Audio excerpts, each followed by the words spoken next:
Hello gamers, welcome back to another DSP video. Obviously, we are going to be watching DSP's top 20 gaming playthroughs. Because we watched the disappointing, now it's time for the best. The best is yet to come. Alright, let's go, let's get started. In shock, so prepare your butts. The number 20 best playthrough that I did in 2024 is WWE Champions time, brother. We pulled for Hogan's. God, we played. Of course he was gonna include this. His favorite game. A mobile game live on stream, and I spent money on a mobile game. I love that we are hyped that he spent money on a mobile game. Like, this dude crapped on so many people who spent money on mobile games and microtransactions. But here, we are supposed to, like, clap for him for spending money in mobile games. Like, you know, it's kind of bullshit, because if you take away which he does a lot, by the way, he really does not understand the actual criticism why people were bringing up the mobile game in the first place. Like, it was literally, like, this dude was acting as if, like, they were gonna shut off his power because he couldn't pay the bills as he was spending money on a mobile game. Like, you know, the priorities are really right in front of you. But even then, this dude has pre-streams and pre-streams and pre-streams of him complaining how gamers spend money on microtransactions, which a mobile game exploits a lot of. And he's sitting there saying that these other people who are spending money on shark cards, Fortnite, whatever, is holding gaming back. Saying these, like, very, like, insane opinions. And then he goes around and then spends money on mobile games. And not only that, brags about it. Like, imagine if he was still doing DSP versus the internet, and he was reacting to people who were acting this way about buying shark cards. He'd probably make fun of them. Game live in front of an audience of hundreds of people live and thousands of people on demand. And the world was shocked and changed forever, brother. He loves doing that Nixon, like, wobble. I mean, you know, I'm sure some kids like it. So, it is number 20 on the list, and there's a good reason. Can we be honest? Can we be honest? WWE Champions is not actually a very great game. It's a mobile game that ties in with WWE. It is crazy to say this, as, again, if we just even ignore the aspect of the amount of money he spent. Let's say he spends like $1, $1 a night, whatever, into this game. It is so funny to me that this dude is saying this is not that good of a game and this and that, as he spends an amount of money on it. Like, who does that? That's like me saying, well, I don't really care for Guilty Gear, but I bought every season pass anyway. I mean, on the flip side, I mean, you could make a stronger argument as to, well, I'm buying the season passes because I want, like, if I invite people over, they should have access to all these other characters they want to play as, whatever. But let's say I don't have any friends, and I don't plan on doing that. Or whatever, I just want to play the arcade mode. Why would I be buying season passes for a game that I don't care about? So off the bat, you already know DSP's bad with money. Just off the bat, because no one just spends, like, even if you're taking money, you're not going to spend money on games, let alone games that you don't, like, care for that much about, correct? So if you like pro wrestling, you probably like this, okay? If you're interested in mobile gaming, you probably would like this. If you want to see how a mobile game works, you'd probably really like this. What? I mean, I guess he's talking about the playthrough. But At this point in time, in 2024, aka 2025, who is saying, how does a mobile game work? But Okay. is it a great game? No, not by any means would I say it is. It's more of a time waster game for me, you know? Time waster. This dude, man. But why was this notable? And Like, why does he need to waste time? You notice that, right? He's playing this game to waste time during time that he says he doesn't have with his wife. Okay. why am I putting it in my top 20 best playthroughs of the year? All right, folks, it's this Alright, simple. folks. People on the internet have made this game. Wait, but what? why was this notable? And why am I putting it in my top 20 best playthroughs of the year? All right, folks, it's this simple. It's this simple. People on the internet have made this game, this stupid mobile game, a reason to not like me for the longest time. Again, he is missing the entire point. I mean, on the other hand, even when this game wasn't around or that we knew about it, people were still saying that this dude is bad with money.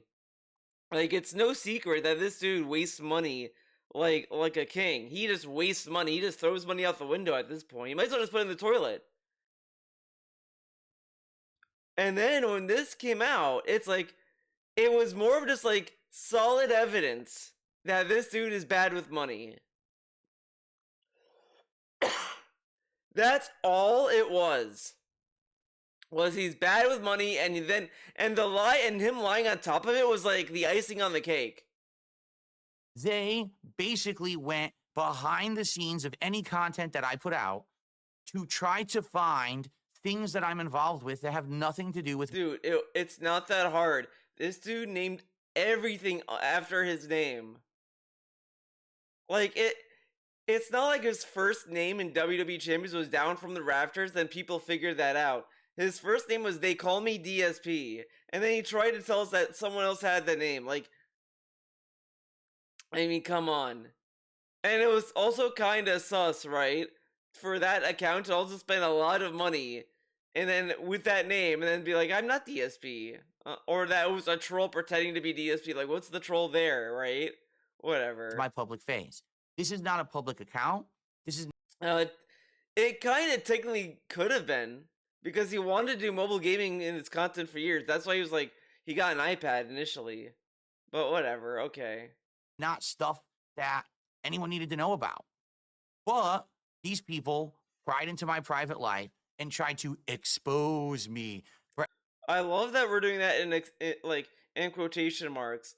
But why were people like? I just love we're just not asking the question. Why did people want to expose him for playing a mobile game that supposedly put a lot of money toward in the game? Like, what's the context of that? Like, why would someone decide to do that? Oh, it was because during 2018 and during that time period, he was asking for money to pay for bills, taxes. Guys, I don't know what bills to pay, guys. Bills are coming. As this dude was playing mobile games. And then saying, I'm so busy, guys. Plays mobile games to waste time. But why would people want to expose that? And then I like that he's like, oh, they want to split up to expose me. But if this was anyone else, he would be like, wow, they exposed him, guys. Like, come on. For actually having been spending money behind the scenes. Ladies and gentlemen, anyone who makes any money on the internet has a right to spend it however they want. Dude, there are segments of him complaining about how other people make money all the time. Why are you giving money to Ninja? He's a millionaire. Why are you giving these people who are golden special people money? They are rich already. This dude talks about how everyone else spends their money. But then when people like kind of say, hey Phil, I think spending money in mobile games is pretty bad. That's insane. Like, this is like the most basic example of double standards you could find from this guy. Period. I'm gonna say that again. Anyone on the internet who makes money has right to spend it however they want. Period. Okay, so then why are we making fun of Duty? What's this? Who's calling? Okay, this is like an incoming call. I'm not gonna. Okay, whatever. Anyways, damn it. uh, this dude was making fun of Duty for spending money to get someone to like make templates or animations or thumbnails for him. So he did that to Duty. He also did that to Rich. Like, you know, you look at Rich, right? And this is gonna be silly, sure, or whatever. But this dude would did he even attack Rich for wasting money? Like, come on. And this dude is like, it shouldn't matter what I spend my money because I make it on the internet. Again, no one would be like holding him to task over how he spends his money if he didn't have streams of him guys saying, guys, I need tips right now. I got 2 big bills coming. I don't know how I'm gonna pay for them. You know, I may have to decide what I can and can't pay, guys. You know, I don't know. Like, he makes it our business, even if it's not directly begging. Like, let's say he's not even saying tip me now. The fact that he goes on stream and talks about how like he doesn't know what bills to pay, he's stressed out for money reasons and this and that, blah blah blah. Of course, people are gonna start to ask, where's the money going? Like, I've said this multiple times, but it's very different from when you see people who just don't beg for money, get money, and then they buy like figures or they buy video games or whatever. It's like, okay, whatever. But the person isn't going on stream saying, guys, I don't know if I have enough money for food. I may die tomorrow. I need money right now or I'm gonna starve to death and I won't have, and Jasper will be puking because he has nothing to eat. And then the next day I say, guys, I just bought a Mercedes-Benz. Like, that would be fucked up. You would say, wait, what? Huh? I thought you were gonna starve. Why did you buy a Mercedes-Benz? Well, that's where you come in, guys. Like, come on. No one ever had a right to criticize me for playing this game, but they did. No one had the right to criticize him. But again, this dude has criticized people who played GTA Online. He has criticized normal gamers for playing GTA Online or participating in microtransactions or doing whatever. He has made these complaints about everyone else. Get real. He felt like, this oh, well, chicanery. if Phil makes money, he should be so responsible for it, and he should not be able to spend it on mobile games or anything. Bruh, I love that the dude who brags about being financially irresponsible is getting mad that people are telling him he should be responsible with his money. Oh, man. As this guy, like, acts as if he's some kind of expert about everything in any field. In whatever the case. Like, come on, man. Anything else, that is wrong. Okay? It doesn't even matter. It doesn't matter at all if you agree or disagree with me and my content or anything. It's full of baloney. Okay? And it never actually was a big deal. However, the problem was, it was a big deal. Time, I was dishonest about it. All right? I will repeat that. For the longest time, I was dishonest about it. Instead of just immediately fessing up and saying, yeah, I play it and I spend money on it. I kept it kind of this stupid thing. That's bullshit, though. He'd lie again. I don't believe that, well, I learned that it was fucked up. I should be honest. He's never going to be honest again. Like, he's just going to be more sneaky. Because he finally learned his lesson of, I should make accounts that doesn't have my name in it. That's basically what he learned. I don't know why it took him this long to learn that lesson, but whatever. DSP is a very unique baby. Where I didn't want to talk about it, and I kept denying it for years and years, and that's why it blew Flathead up, thinking. Okay?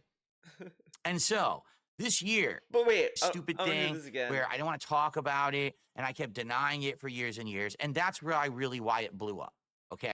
I love that he thinks the problem with it was him lying about it, again, because he's so, like, dedicated to thinking that, well, I'm just stating the observation of saying that I got bills to pay, I got taxes to pay, because he's not lying. Sure, but still, you're making people, like, want to support you for that, and saying this stuff while you're spending money on a mobile game. And like, yeah, his audience doesn't care because they're very dedicated to the cause of DSP, but it's also just being dishonest to people who may care because they may not want to support people who are just like, yeah, I need this for this, and then they spend money on that. Like, and the thing is, like, whatever. I already said what I had to say, right? And so, correct? This year, when I finally played it publicly, and I admitted that, yes, I had played it in the past, and Again, he only admitted it because June the King mentioned in the documentary. That's the only reason he was like backed into a corner.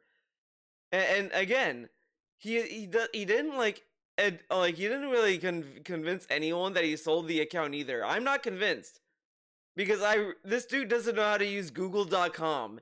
So you're telling me that he knows how to sell an account? Okay. I'd spent money on it.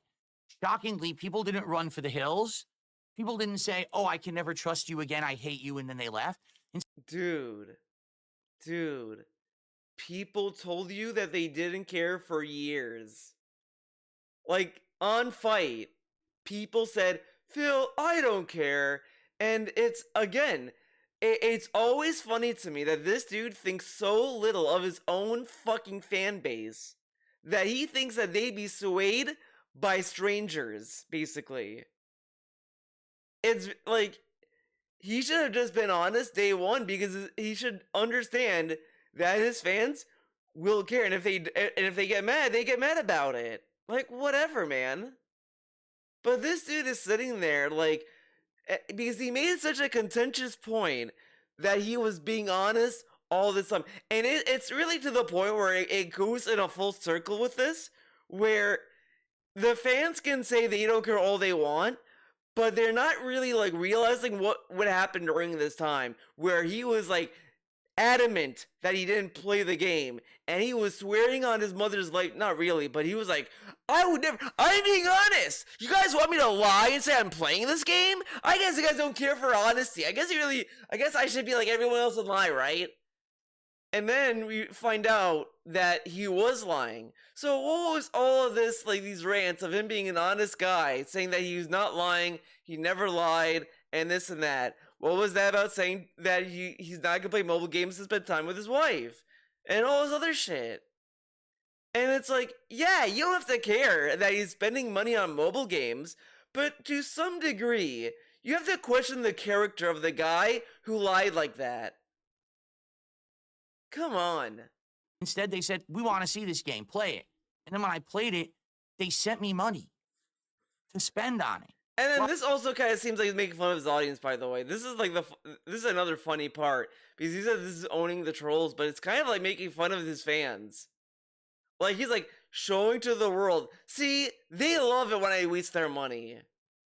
Like, because that's literally he did, honestly. He's not playing this account anymore. It's literally a sock account. And he also told people to participate in the guild or the faction, or they're gonna get kicked out of the faction, to then just abandon it. Like, not only did he like waste their money, he forced them to also waste their money or time playing the game to remain in the faction that he abandoned. Like, all around, the biggest sucker is our DSP fans. What a shocker. The classic sucker. Live on a stream. And this happened many times, in fact. It's literally the meme of that dude at Wojak, whatever, with a medal of falling for it again. That's like DSP's fans like lifestyle. Falling for it again. Giving this guy multiple chances, even though this dude is like dumb. Iron Chef Sakai is the king of falling for it because he's a bitch. The first time in many years, I made over $1,000 on a stream playing WWE Champions. In fact, I don't even think I've made that much money again in one night since. So, if anything, it sure proved that all the nonsense that these haters and obsessive trolls and weirdos on the internet, all their behavior towards me was completely unwarranted. They're unhinged. They're crazy. Nothing that they said mattered. Nobody ever cared. Obsessive trolls and weirdos on the internet. all their behavior towards me. So, if anything, it sure proved that all the nonsense that these haters and obsessive trolls and weirdos on the internet, all their behavior towards me was completely unwarranted. No? I mean, again, as I said, he doesn't have to spend $40,000 for me to say that he wasted money on the game. I could say he wasted money if he spent $1 if I really wanted to say that. If he spent $100, that's a waste. Because that $100 could have gone to anything else. And he's sitting there saying that, well, so you know what, this and that, but like, you know, again, you're ignoring all these like streams and videos of him saying, guys, I need money. Like, my God, man. They're unhinged. They're crazy. Nothing that they said mattered. Nobody ever cared to begin with. I was the one who was kind of fooling myself into thinking that people would care and being so afraid. And it was a big, big relief off of my back to finally So be then why doesn't he play his personal account with us? Why doesn't he show his personal account? He has nothing to hide. If no one cares about this, then why doesn't he show us his personal account? Oh, because he doesn't want people to harass him. Okay. But, I mean, how much harassment did Down from the Raptors get in reality? Because eventually he continued doing a faction battle, and he got like all these factions to like have rules about not bullying DSP.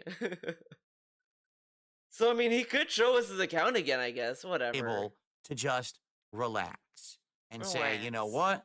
Now that this is out there, I can just be myself and stop having to worry about morons saying crap about me.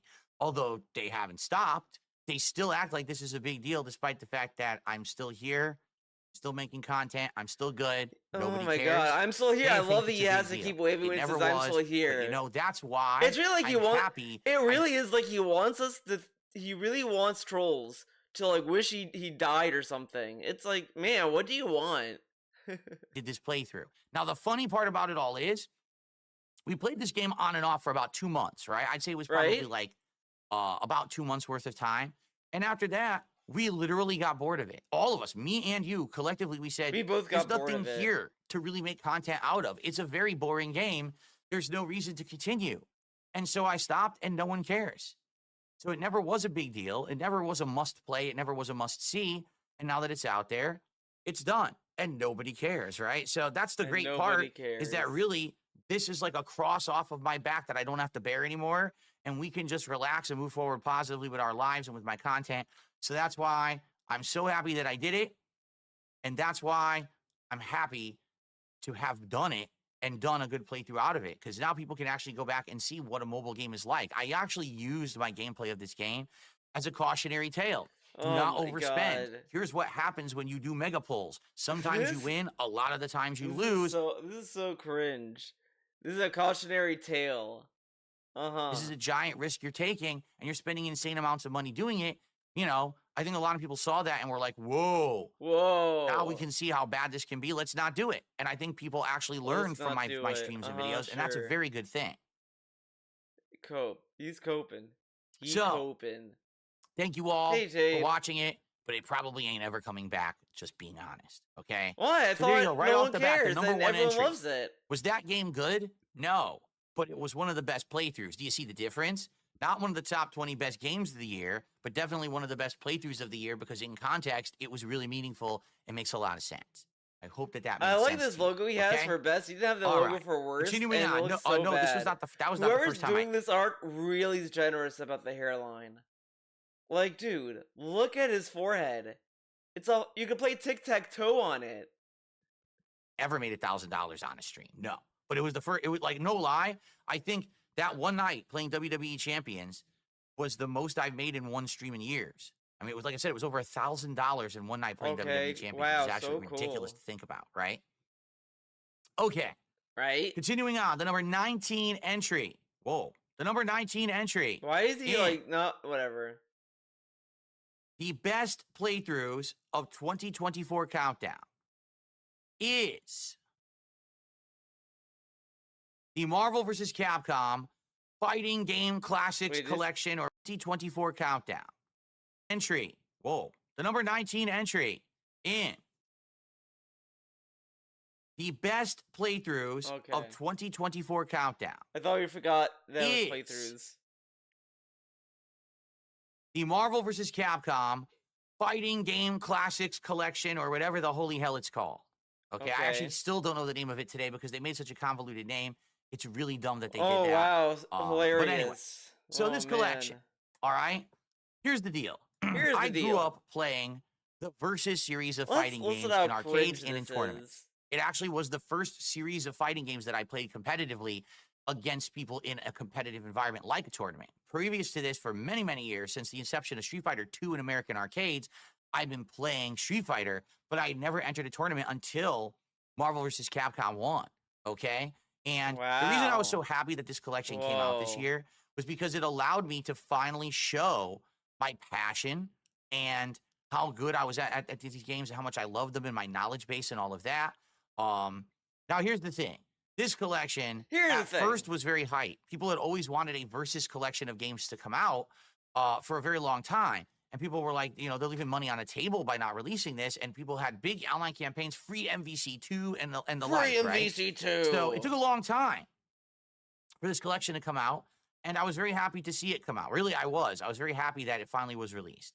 However, it certainly is not without its issues. Like when you think about it, this Think about collection it. is not Think about this. cross-platform, which severely limits it. You know, it means that basically you're Oh, not right. going to We get heard this what is last this, 2? night or yesterday. Literally, Whatever. Okay. there is no punishment for rage quitting. Nonsensical. Basically, it's kind of a Dude, as I said, this dude talked about how he doesn't care about rank and he was just messing around. And we're still crying about rank half-finished mode. collection.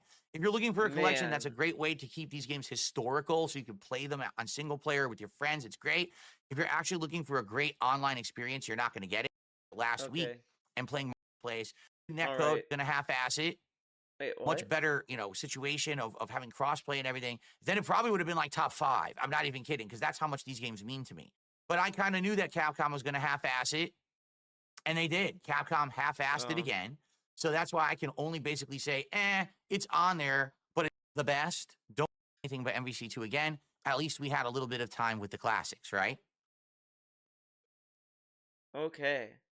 Shout out to Flippy Flappy. Flippy Flappy, shut up. Okay. Okay. All right. So All right. continuing on, my friends. My friends. I don't see Now it with my on to number friends. 18. Okay, my friends. Sound good? What is the number 18 best playthrough that I did in 2024? I'll tell you what it is, folks. It was... Anyone recognize it? Probably not yet. Alan Wake. Yes. All right. I'll give you a hint. I'll fast forward a bit so then you can actually tell what game it is. Ladies and gentlemen, this game is called Still Wakes the Deep.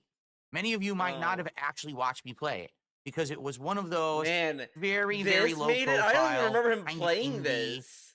Game Pass games. I played it earlier on in the year. I want to say it came out like March. I'm not sure if that's when it came out. But basically, it was a pretty interesting first-person style indie horror game.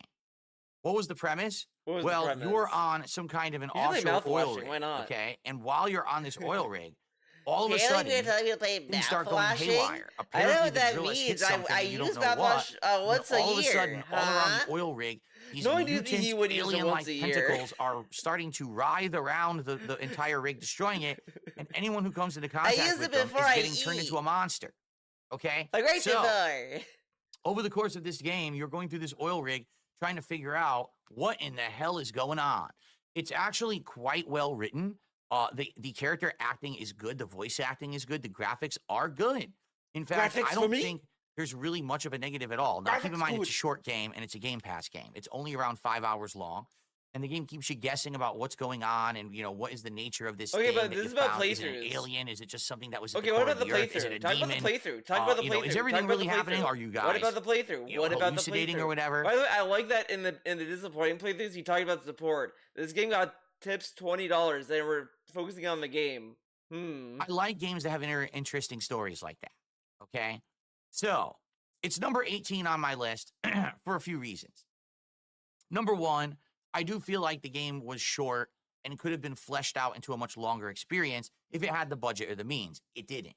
Okay, this game was not allowed to have the budget or the means to really be a big budget, scary game.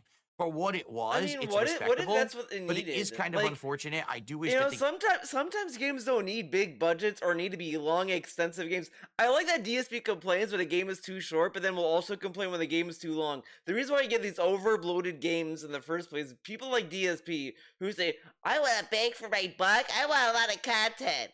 So like they like kind of like overbloat their games with garbage to say that it has a lot of content. But then when like a game is like actually like, hey, let's just do a concise small game, and that's just like gonna be like, you know, what we want it to be. And then dudes be like, yeah, that's too short. Yeah, it's too longer. I mean, come game on. were longer or better. And it is sad to me that it I didn't don't think end this up game being would a be bigger good thing. if it Like, a was lot of people longer. I'm didn't just even gonna really say it. talk about it or know that it existed. That's number one. Not every And game number is two, gonna this is the bend biggest for one for being me. longer.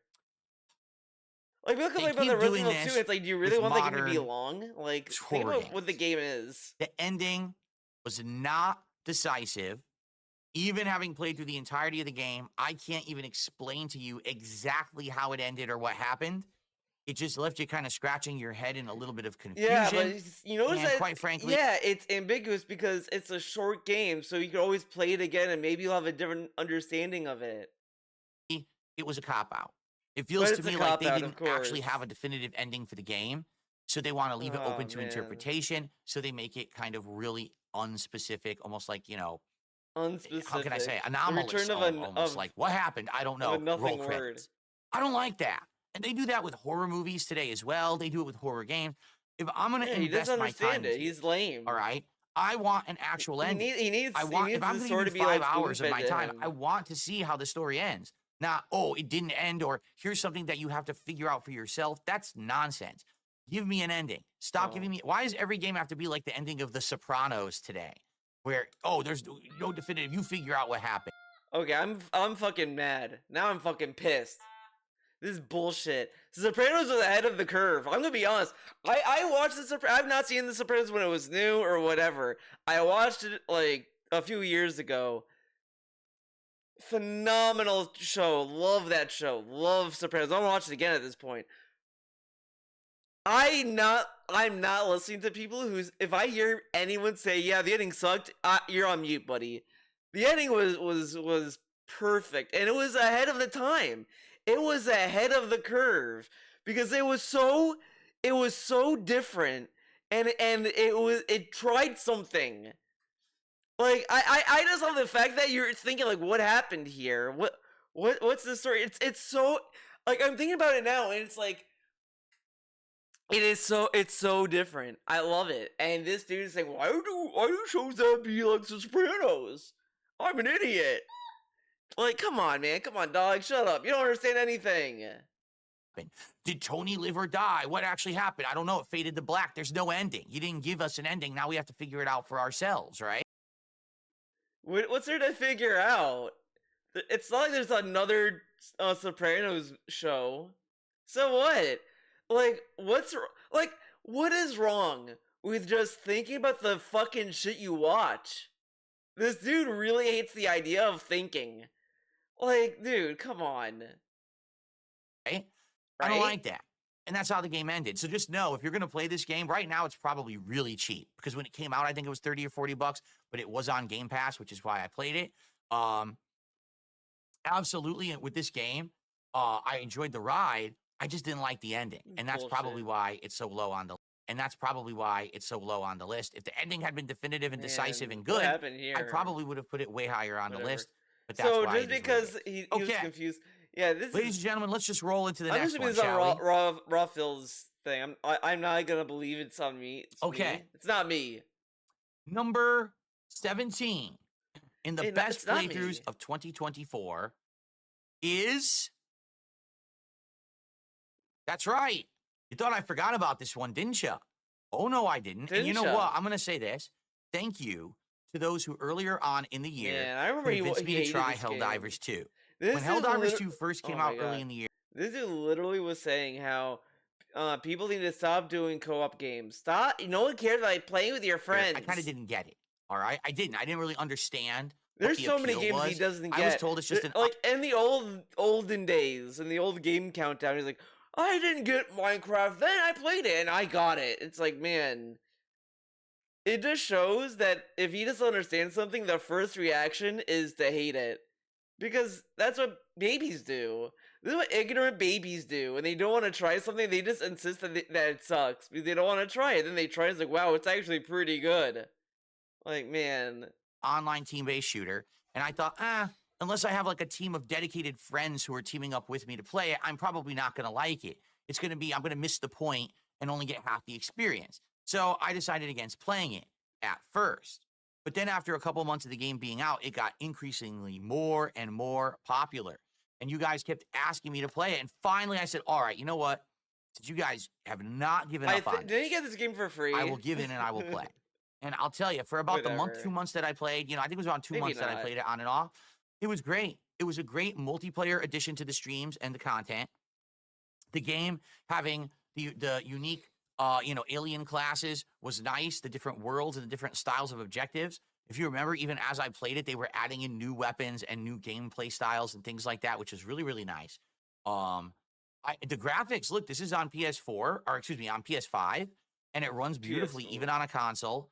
Sometimes these games on console versus PC, one's inferior, but the game runs absolutely gorgeous on PS5. I almost always had a good connection. I think very rarely did I have a bad connection or anything like that. The game has interesting lore. It has great gameplay elements. And it's a new gun. If I had jumped in when it first came out, I probably would have liked it even more, but I already joined a couple months in. And then sadly what happened was the content kind of dried up. I played it for about 2 months, and I got to the point where I kind of had like almost the optimal set. Like I had great weapons, good airstrikes and everything, the orbital laser coming in. I felt like I didn't really need to unlock anything else. So when I started playing, I was like, oh, so now when I play, I'm not going to get to unlock anything else that's meaningful. Well, now it kind of feels like you've hit the wall, right? And unless I stayed there and I grinded endlessly, I wasn't even going to get anything significant. So I kind of fell out of love with it and didn't really play it again. And it's true, like since then, I haven't even had an inkling to go back. Quite frankly, neither did you, right? Like for the 2 months I played it, everyone loved it. Oh, man. And then it just seems like this game kind of over the course of 2024, he didn't want to play it anymore. Just kind of fell out of favor. Like I barely hear anyone talk about Helldivers 2 anymore. It was white hot popular at one point. White hat. And now it's just kind of like, I'm sure it's there and I'm sure it still has a player base. I'm sure it's but it just doesn't seem to have that mainstream appeal like it did earlier on in the year. And I think this is what happens, especially this game came out of left field and no one was really expecting it to be good. I love the fact that these kind of games, he always says no one expected it to be good. As if everyone expects every game that came out was going to be bad. Usually people have no expectations, dude. They were scrambling to try to make content for it to keep up with the monstrous amount of demand that they were now faced with. I actually feel like they did do a good job. But ultimately, it just kind of runs out of stuff to do. Now, what's funny is I've just been talking to my viewers recently, and people had told me they actually did add a third alien race. I was like, oh, well, that might be interesting. A third alien race, maybe there's a reason to go back. But you know what? No one asked me to go back. I think it's just a kind of game that, like, when you're in that bubble of people who like it, it's great. But once you're kind of out of that bubble, it's kind of like it doesn't exist anymore. So I spent my time with it. I enjoyed it. I had a good time, but sadly, I think that most people who played this went over to games like Marvel Rivals, and this game was kind of a blip on the radar that now you're not really going to see many people play again. Okay? Okay. All right. All right. So far, so good. Hope that you guys are enjoying our countdown here. Slurpy, slurpy. So, surprisingly enough, I'm not seeing anyone who is going crazy in the chat today. Last night was the opposite. For the disappointing playthroughs countdown, people were upset. Tonight, people are kind of like, and you know what? He says this, and he didn't even talk to them. Us fact, he hyped these fucking streams as, we could sit down and talk. He gets the conversation going, and last night, didn't say anything. He just said, wow, people just, like, disagreed with me. And now he's like, yeah, guys, people agree with me this time. Wow. Makes sense. That makes sense. So that's good. I'm glad that we're of a same mind tonight. And wow, and he picked games that everyone to burn down my house and stuff today. You know what Whatever. I mean? People should burn down his house. Why not? I'm joking. I'm being told by Bone in Chicken is work. What a great name. What a great name. It fell off a while ago. I love that this dude will constantly make fun of people's names like that. Bone in Chicken is work. When he could just laugh at it because, it's still a funny name regardless of the context. But he says that because it's an insult to him. So, whatever. But he would complain, he would harass the dude to change his name if it was like vagina lover, eat vaginas or whatever. He'd tell them to like change their name and reevaluate their life. But this dude has bone and chicken in his work, and he's like, wow, man, what a great name. They forced PC players to log into a Sony account, and many people lost access to the game. Oh, yeah, we had talked about that, right? That in some countries you couldn't even make a Sony account or something like that. But they changed that. And Retro No, Danny says, Still didn't they Wakes the Deep change was that? very fun to watch. Whatever. I wanted to play it. I can't wait till it's finally on PlayStation 5. Right, because it was PC and Xbox console exclusive. I think it will be on PS5 eventually. All righty. Let's continue, everybody. Oh my god, what a lame. Let's lame continue. dude. All right. Our number 16 Multiverses. best playthrough of Has to be 2024 multiverses. Come on, include is... it. No. Ooh. Did you expect this one? Yeah. I think I this is said a the lot of first. Well, I repeats. take that back. This is the second item, but I don't think anyone expected me to put this one on here. All right. Why? But Whatever. I liked this game so much for the limited time that I played it. I had to put it on here. No. Is that Okay. your name? Hades 2 early access. And I have to say that I have because to say it. the reason You that I didn't say didn't this in the continue to play in this the game other and finish one. it is because my audience gave me a Whatever. lot of clapping back. They were like, They listen, clapped. we want to see you play Hades 2. But we want to see you play Hades 2 when the game is out. And you're playing the game in early access and you're kind of spoiling the game because this isn't the finalized game. This is, early Why on didn't what the he game's going edit to the be. fucking but, gameplay footage? It might change. It might actually be different. Let me could- tell you, you for could an edit early that and access the game, rest. this game sure felt like it was a finished game to me. Look at the graphics. Does that Look not at the look, graphics. great? It's actually even better, I would say, than Hades 1. It's It the had same engine. new combat abilities, new though. things that were added that are very different from the original game that made it feel like a fresh new game. But like what? I love that it says it feels like a finished game. Like early access could mean a lot of things. Like it's obviously in a playable state. They probably just wanted to make sure that's at a playable state. Like when they did early access and people could play it. But they're probably gonna add like more builds, dialogues, whatever the fuck. But whatever. When I played it, I really enjoyed getting further and further in. If you remember, I think I had beaten 3 of the worlds, didn't I? At least 2. I don't know if I ever beat the 3rd world. But I'm almost positive I beat 2 to 3 worlds, and I was really digging it. I was enjoying the game and having a great time.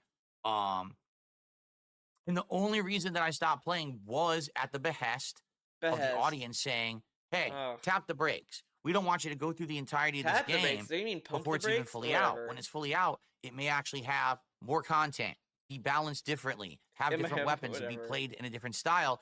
And if you beat it now, you're kind of spoiled on that experience. So after having played this several that's streams, such I want to say that- I played that's it like, brain 9 dead. to 12 Because hours. something. dude, you play this game like from start to finish like 10 times, and then you get like the true ending. I don't think you get the true ending in the early access. Whatever. Like that. Eventually, I said, all right, I'm going to listen to what people say, and I stopped playing it. Now, I like he says this, but when it happened, go back. You'll notice he was a little bit more mad about it. So, I play Hades 2, and now people are telling me that I did it wrong, that I should have waited. What? He was like furious about it. absolutely will go back. I own the game. When this game is finished, I will start it from scratch. I guess we'll start over, and we'll play it, from the beginning, and we're going to do a playthrough of it, all right? So it's still Alright. one of my best playthroughs of the year, even though it's unfinished. I still really, really enjoyed playing the game. Yeah, it's a great game. So, hopefully, if you are interested And they in picked Hades, and the main character is better and than you haven't seen this Zagreus. yet, Yeah, you'll I give it a said look. it. but understand that it is an unfinished playthrough for good reason. People literally told me not to keep playing it and to play it at a future date, which I will It's do. their fault. Okay? The Okay. Hades 2 was good stuff. In early access, thing is, I almost never play early access games. So maybe, I don't know, maybe that's for good reason. But great game overall. Can't wait man. for more. Okay. Now, Okay. the number 15 best playthrough of 2024 is... Dun dun dun dun. Yes. So, even though This is I bullshit. feel This is that low-key Stalker bullshit. 2 is a wonky game, Like, dude, even though his disappointing game literally has wonky in the title, by the way. Oh wow, see the wonky title, wonky game. This game is wonky disappointing. This game is wonky. Game of the year, baby. That's I right. feel that it definitely is bereft of polish. It has technical issues. It has polish and refinement issues. It has frustrating parts that feel way too difficult. I'm still over 20 hours into the game and enjoying it. Even today, as I was playing, there was one part that was felt just so unbalanced. So Why am I being unbalanced. attacked by 100 dudes at once in an area? I don't get it. Like, I just didn't understand it. But overall, I'm still enjoying my experience with the game. Okay, the story is intriguing, despite the Dude, fact that, every again, it time I doesn't watch this stream, it's literally him not knowing what to do, saying, wow, I don't know where to go. What do I do? All the time. Wow, he really loves seem like the it's been game. written by a studio that had $1 zillion budget and could have a team of writers all hacking at it and I making thought it we make don't a want lot a more team of sense. writers. You know what I You mean? complain about It is Starfield what having it a is. You team gotta of play this writers or a game team of with a people, grain of whatever. salt, understanding that it's from a small dev team in the Oh, Ukraine that was in the middle of a war and couldn't really do what everyone else did. They had to I mean, basically it's still make in do war. the best You that realize they could. that the war's still And going. as you're seeing even here, I mean, look at that. Even just to get the door open, it was wonky. I had to like hit it in a certain way. Because it was While another game, locked. it would just easily open. And this one, it's like, it's a little, everything's a little off, right? The gun, as Okay, you're seeing even here, all dev team in the and look could at have a this, team look of at this, look writers at all this. hacking at it and making it Right? make a lot more sense. You know what I mean? He's that far It away. is what it is. You got to Okay. play this game with a You- grain of you- salt, understanding that it's from a small dev team in the Ukraine that was Okay. So punching the wood doesn't work. I mean, there's a good chance that punching wood will not cut wood. I mean, I'm just in the saying. middle of a war and couldn't really do what everyone else He did. brings up They the had to knife. basically make do the best that they could. And of course, they can take a few hits to break the wood with a knife because it's not a chainsaw. So, I mean, this isn't that wonky. A lot of games also do that, but And whatever. as you're seeing even here, I mean, look at that. Look Even at just that. to get the door open, it was wonky. I had to like hit it in a certain way. While another game, it would have just easily opened. And this one, it's like, No, it it's a wouldn't. little, everything's a little off, right? No, The gunplay is challenging, whatever. more challenging than Okay. most other FPS But then he did exploration whatever. Who RPGs. cares? Like, You have to constantly pop items to stay alive, like healing, bandage. I'm hungry, so eat food. Oh no, I'm tired. Chug an energy drink. Oh no, I got radiation. Use the radiation medicine. no, I'm low on radiation. health again. Pump this, pump this. oh no, A lot of no times radiation. you have to just keep pumping drugs into your body. Okay, Just pump it doesn't up. necessarily feel like the smoothest formula or even game engine, but it still works. And the game is lengthy and it has a lot of content and it's worth a look. Particularly if you like Fallout or if you like Metro or You like if Metro? you like a game Who likes that Metro? is just open world exploration in general. And also if you like more difficult games with a survival aspect, because this game has certain moments where they'll be like, oh no, there's a radiation storm coming. Drop everything you're doing and run to a point of safety. And you have to. If you don't, you will die instantly when that storm hits. So you have to have that survival element to it. You'll be in I the middle of a feel like he firefight and hated all of a that sudden you'll be like, oh, your aspect of stomach's it. grumbling. You must eat right now. And you have to take a giant sausage and go, right in the middle of a fight. I'm serious. You have to yeah. just eat right in the middle of a fight to stay alive. He That's loves that kind of the sound element of the effect. game. It's kind of like, to me, it's kind of like it has this like this wonky charm to it. Like Oh the my fact god, that it is unpolished, the fact that it has bugs, the fact that it Dude, look, as it's going on, Pascal's like, ah, he's like freaking out. He's like, look at this, look how stupid this is. has these weird issues and spikes in difficulty and then no difficulty. Like, what and a it's not really great clip paced to well. use. Almost makes it feel like that's what it's all about. I think people who like Stalker, that's you know that's what it is going into it, right? Like you learn to expect it and you're okay with it. So don't listen to this guy who's probably complaining right now. Overall, this game is a good experience. All right. But Overall, there's definitely times So of next time he gets mad at a game, just say, "Oh, well, it's still a good game, Phil. It's still great." And this and that, and see what frustration. happens. There's moments of anger and disappointment, but overall, it is a good game. That's why I'm still playing it over 20 Because that hours happened in. before. He I'm said, able to "No, put it into my seriously, this best playthroughs sucks." of the year, even though I haven't really beaten it yet. So, okay. I swear, if this was a game journalist, he'd say this is not legitimate because he needs to beat the game. Oh no, Slayer. He goes, oh, so it's like real life combat, where in terms of you're doing prolonged combat, you're gonna get hungry or tired. No, this game is ridiculous. There's times when you'll run into an enemy, and then instantly every single person within a mile radius knows where you are. There's times when people Dude, that's not what Slayer said. It's like real life combat in terms like you need to eat or drink during a prolonged combat and not just keep fighting until you finish. Like, he's talking about eating food. And DSP is talking about how you get caught and everyone is like on your ass. Like, that's not what he's talking about. Will shoot through walls, even though there's no line of sight to you. They're able to shoot you. It's ridiculous. Like I said, it's wonky. It's not polished. It's not AAA material. It still has charm. That's not what he's it's still talking a fun about. Game to play when you get to the better parts. He's talking about you eating food. And he's talking about something completely different. It's not even relevant to what Slayer's talking about. DSP, just read and learn what words mean. Parts that are just absolutely ridiculous. So, Jane, how are you? That's not what he was talking about, but okay. Okay. Let's continue on. Because we're about 5 entries in, and we're making good progress, right? We're making good progress here. Let's continue. Ladies and gentlemen, the number 14 best playthrough of the year is... Drum roll. Oh, I actually do have a drum roll. Wait a second. I love he's on the internet. He could get a better drum roll, but he gets the one that's on his shitty ass sound toy he had.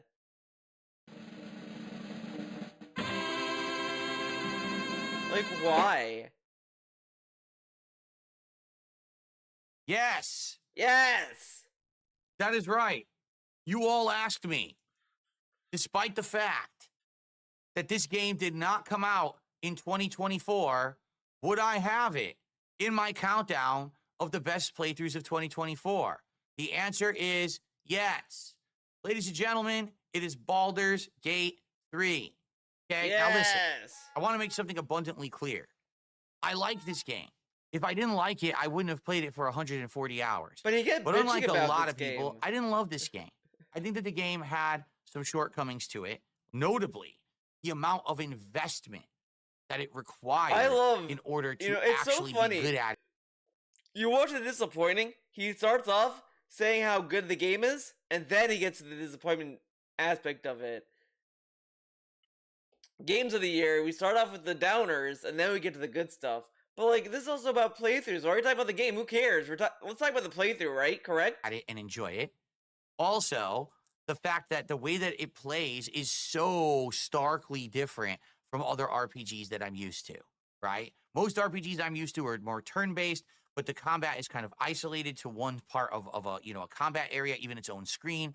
It's not these big maps with strategic rules about order. He played fighting this certain way, I was about to say Elden hitting Ring. the drop on this person and hitting this many turns or this many moves or this much this and that.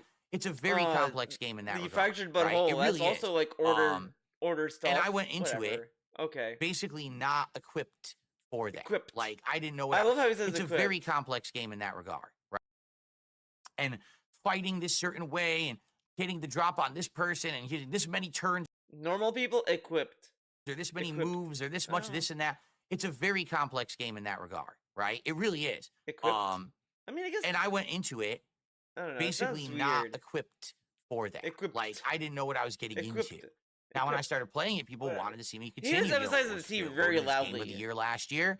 And so I said, all right, but, you know, it really, really took me for a loop how long it was and how much of an investment I had to put into it to actually complete it. I don't know if I would ever do that again, quite frankly. Oh, Jordan, remember Jordan? Time into one game like that, because 140 hours is an insane amount of time for one singular RPG. But for what it was, here's the thing. Since I've played it, I now can say I've played this style of RPG. I understand what it is. I get why everyone was in love with it. You know, maybe some of the things there I didn't care so much about, like the social relationships and the amazing amount of customization and all that stuff that a lot of people well, he didn't even try. Like, this is such a... I get why everyone was in love with it. You know, maybe some of the things there I didn't care so much about, like the social relationships and the amazing amount of I like that customization and all that stuff that a lot of people really got into. You know, people who actually role play as the characters and stuff. And I certainly didn't get that deep into the game. Oh man! But I still really liked it. He played this like very like at arm's length. Is it my game of the year? No. I'm not saying that this game is not likable. I'm not saying that the game sucks. I'm just saying that this kind of a game is You only think going to appeal to a he's somewhat certain kind of offended player when with it that comes to being like a insinuation. game of the You're year there, like, this contender. game, And I'm not that kind no, of not player, that much. right? Doesn't mean the game's bad. Doesn't mean that the game, it does. That's not This valid if this someone just else feels said it like was he game of the only year. included It because he certainly was afraid could of be a of valid people game that of were the year gonna for make fun anyone. of I mean, him. just on the sheer And amount of and honestly, that's what a lot of his game of the years are sometimes. That it just feels like this is just to please people. Like, it's the same reason why I like make fun of him over Guilty Gear. Every time he talks about fucking Guilty Gear, it's like there's a Guilty Gear sniper outside the window ready to take him out if he says something mean. Like Elfelt's sitting right on the other house across the gamer room, and she's just ready if he says Guilty Gear sucks or some shit. Like, man, it's fine to dislike Baldur's Gate 3, Phil, but no one's gonna like probably like it anyway. But no one likes your opinions regardless. content that's in the game. I played 140 hours and I didn't even do everything, right? I mean, that's insanity. What I'm talking about value, bang for your Value. buck. This game has that in droves, like probably one of the I should best go back to value this game. investments you could I ever own make it, and I never playing a went back to video play game it. because of the insane amount of content that's actually in the game, right? And hey, if you liked the lore of D&D, Dungeons and Dragons, this game is probably so good for you because you've always wanted to see the best live action video game representation You possible. should play And with you've this got it cat. now. There's instead co-op of in just, this game. You can play with tabletop cat, gaming. and they can do the romance with cat. So You can actually romance there you have cat. it. I Yes. included it. I hope people are satisfied, seriously, because some people were like, Phil will never include this in his list. He's biased. He didn't like the game. So untrue. He said he would include it last year. Yeah, for 2024 I'll include it. And of course he was going to include it in this. Okay, whatever. So untrue. I did like the game. And I wanted to give it credit that it was a great game to play. It gave me the experience that I wanted, when it comes to knowing But what wasn't like this kind of higher style of up in the RPG is about. disappointment list? It's just not necessarily my cup of tea because what kind of logic is this, right? It was pretty high up on the disappointing playthroughs countdown, but it's pretty low on the top gaming countdown. I don't know, whatever. of its length and because Maybe of it does the make sense. complexity of the combat engine. If I feel like if it was simplified it kind of makes and sense, shorter, I guess. I probably would have liked it a lot more, but that's my personal preference. Okay? But that's why I just All think right. maybe it shouldn't That's be right. on So the now you can forget that it ever was on any maybe? list and move on. Whatever. That's right. Now I can forget that Baldur's Gate 3 ever existed, and we can move on nice and calmly. Very good. Very good. I think Okay. he could have just not included on the disappointing list. Ladies and This is gentlemen, probably let's why no one continue. does like repeats like The number DSP 13 does. best playthrough of the year is. That's right. That's right. And a lot of you are going to be like, what? What? Yes. This game he told Folks, us he liked? Marvel What? Rivals. Marvel Rivals, I feel, Yes. is a darn good game. Now, you might say, I don't understand why Marvel Why? Rivals is on this list and why it's so high on the list. You're not even playing it anymore. All right? Allow me to explain. Number one, I like Marvel comics. Number one, I If love you were to ask I me who are love my Marvel favorite IP. comic book characters of all time, I love pointing at it's the screen always saying, Marvel. dude, it's Iron Man. I like DC too, but Marvel was always the one that I liked the most and I actually read the most. So to see Marvel characters represented in a game like this is really cool. I like Overwatch. This is like really cringing current year to say. Like, there's so many Marvel slop out there. Like, the point of saying, wow, I love how they represent Marvel games. It's such an empty statement. It's so empty. Oh, it's just marketing. I really liked Overwatch. If you actually go back to when Overwatch was first released, I played the early access beta, I played the final version, and I kept going back to the final version when new content and new characters were released. I played Overwatch for like the beta years, because right? it was Like a a year and a pre-order bonus, half by the way. before So it's finally not really I dropped that it because special. basically people just didn't Like, like you it. had They were to like, play it it's kind of getting eventually. bored. It's the same thing. It's repetitive. It's stale. And I said, all right, if you guys are bored, then I'm not going to keep playing it. And that's when I dropped it. But I liked Overwatch. Okay. Remember the Overwatch like when training Overwatch video he over did? the years degraded itself. He was and then when teaching people Overwatch how to 2 play came as out, had the Tracer or some worst shit. It video was game really launch funny. in It was video like game it's like history. KO gaming. The game was literally unplayable for over 3 days after launch. What a joke. And right? I kind you of had to sit think there that and a lot of server queues to Overwatch even try to players were play like, the game. these are not No good one could tactics, consistently get like in. at all. It was an absolute embarrassment. I think. So, Whatever. I hadn't played Overwatch in ages, and then when this game's beta came out in the summer and I played it, I was like, oh my God. I Oh got my the itch back. god. The class-based hero shooter. Everyone has new Overwatch is abilities. Everyone back. has these crazy things going on. I really like this. So, I was able to jump in during the summer and play with a good variety of characters during the beta. And then I was again able to play it now when the final version came out in December. And I was really enjoying trying out all these new character builds. The thing is, I do have some criticisms of the game. Notably, it doesn't feel like the game is balanced. And what I mean by that is there are characters who are of the same class type, where Okay. one is absolutely, positively better than the other. For example, in the sniper class type, there's Black Widow and there's Hawkeye. Black Widow is incredibly hard to play with, but even if you play good with her, she's still not as good as Black Hawkeye. Widow. Who Oh basically yeah. is much easier I to think play of with, Black gives you Widow more from DPS, Overwatch. I was has like, better what? abilities. You would always want But to I think play her name was like Hawkeye Widow. I if don't you wanted know. to do the best for your team, as opposed to Whatever. playing with Black Widow. So why does Black Widow exist? For Don't the know. Gooners. There's For definitely the big Gooners. flaws in the game design of the game. So what? I mean, there's But always gonna be overall, characters that are the gonna be game like is underpowered free. and shitty. I mean, The that's game just is any fun. game. The game is already getting content. Like, there's going to be a do we season need 1 every expansion character to soon be that's as buff? Be Fantastic like Four. buff? That's like terrible. It seems to be the best of all worlds. I don't think that It would just be a seems to good me game like if the everything only was problem that buffed. people might have with the game is that it's Overwatch. And if that's your problem with the game, that's an incredibly valid problem to bring up because it is Overwatch.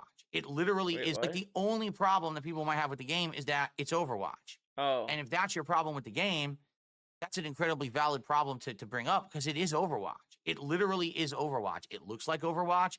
It plays like Overwatch. It sounds like Overwatch. Okay, The but characters are just hybrids why are we of talking the about other abilities people's of the opinions? characters We're from here to watch Overwatch. Phil's opinion. Some of the things are like copy And paste again, this is from about the Overwatch. playthrough. Like, Why are we talking straight about the up. game? Talk about the So, playthrough. as long as you're okay with that. Why are we you're talking really about the gonna enjoy game? the The game. playthrough. This Well, over like, 170,000. honestly, you're watching this, and it's like, what does playthroughs like? What did it being about his playthroughs add? Honestly, like it makes no sense. Both countdowns, like it was honestly, you know what? It is honestly just another way to cry about RPGs. That's really all it is. It's just him to cry about this because all of his both the disappointing and top have just been him talking about the game's quality and vaguely about the playthrough. Like what he really should have said was in the best and worst gaming countdowns. I'm just gonna like talk. I will just also include my opinions on the playthrough because I'm streaming them. Whatever. Because I was expecting that he's just gonna talk about the playthrough, but he's talking about the games. So what was this? People are enjoying the game at any given time on Steam, and it is seeing some really large success right now. Good for them. And Okay? this is also just him disguising criticism because people criticize him using the same games in both countdowns. Well, guess what, idiot? Now he can use both because it's about playthroughs, I guess. And then he can include games he didn't play because it's about playthroughs. Like, this is just him to shield himself from any criticism because this dude cannot handle it. So, this was also on my disappointing countdown.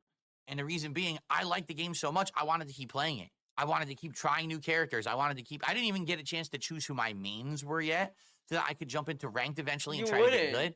Because people already got bored. You were like, And give me that's $20 and sadly the fact I'll with a change lot the of these character. multiplayer games is even though they may Whatever. work for a certain group of viewers, a certain group of content creators, I feel like my audience doesn't really like it that much. And therefore, when people stopped showing up, I had to stop playing it.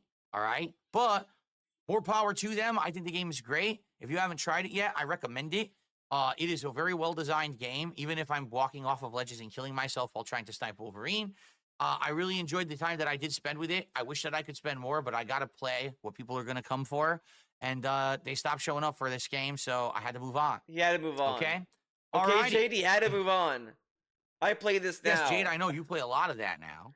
DSP, I play this now. Haseo says, maybe go back to Marvel Rivals for a random stream once in a while to see how it comes. I mean, but here's the thing, like, that's what I was doing. I wasn't No, even. you weren't. The These thing are is now, scheduled with my variety streams. content creation, right, and the way that I play games, I don't Whatever. constantly play the same game over and over because I do feel that if I did that, there would be oversaturation and people would feel like they get burnt out. I was only playing Rivals 1 to 2 times a week. That's not random. That's not random, and still people wouldn't though. show up for it. That's They were not complaining random, it's not though. interesting, it's Overwatch. But you So know there's not the much I thing can is, really like, do about that. he You know, I can't do random games. He can't do random streams because everything is scheduled. He schedules his entire stream because he can't do anything like off on an off chance. Oh, well, I feel like doing this today or whatever. change the core aspect of how a game plays. What's up, Game Boy? How are you tonight? Okay. Okay. Let's wrap Okay, up the Game top Boy? 10, shall we? Because we're now coming on to 45 minutes in this video, and I would like to wrap up our top 10 playthrough, or excuse me, our top 20 playthroughs of the year before we get to the top 10, I should say. So, ladies and gentlemen, the number 12 best playthrough of 2024 is, that's right, This Microsoft. chicanery? We're not. About the I don't give a fuck about flight sim. going and We get to fly You know, over places and look uh, at beautiful hey, JPEGs. Wow, so cool. to get you need this is it. This is it for the This is honestly the only game where he's actually talking about the playthrough, and he talked about the playthrough the last time he talked about flight sim. He got the console wrong. He said Xbox One, but he played on the Series X. top But whatever. best playthrough of 2024 is What? Crow Country, a game that I bet many of you completely forgot Oh, about. man. A game that for me was a complete throwback to the past.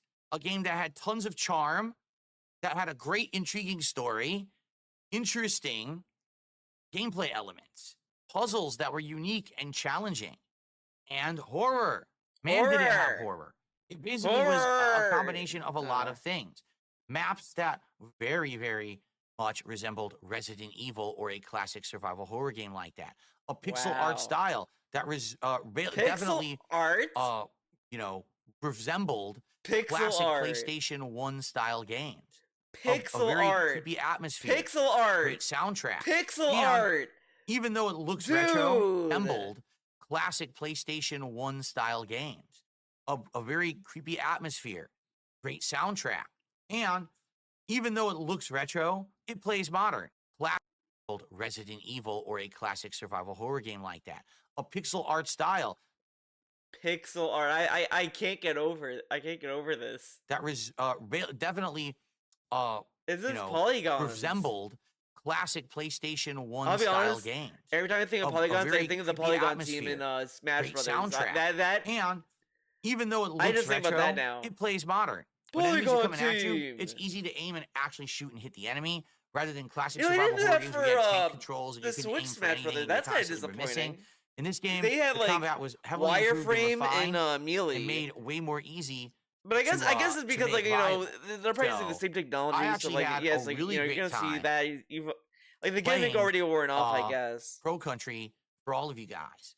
And That was like a if you cool missed out aspect on of this Smash playthrough Brothers. because you I didn't think hear about Melee the and game, you didn't 64 know what were it really was, cool. or you just took one look at my gameplay and you were like, oh, that looks terrible. The game looks so outdated. I wouldn't want to watch that game or play that game. Oh Really, man, thank God he's should not give it playing a look. mouthwashing. You should give it a chance.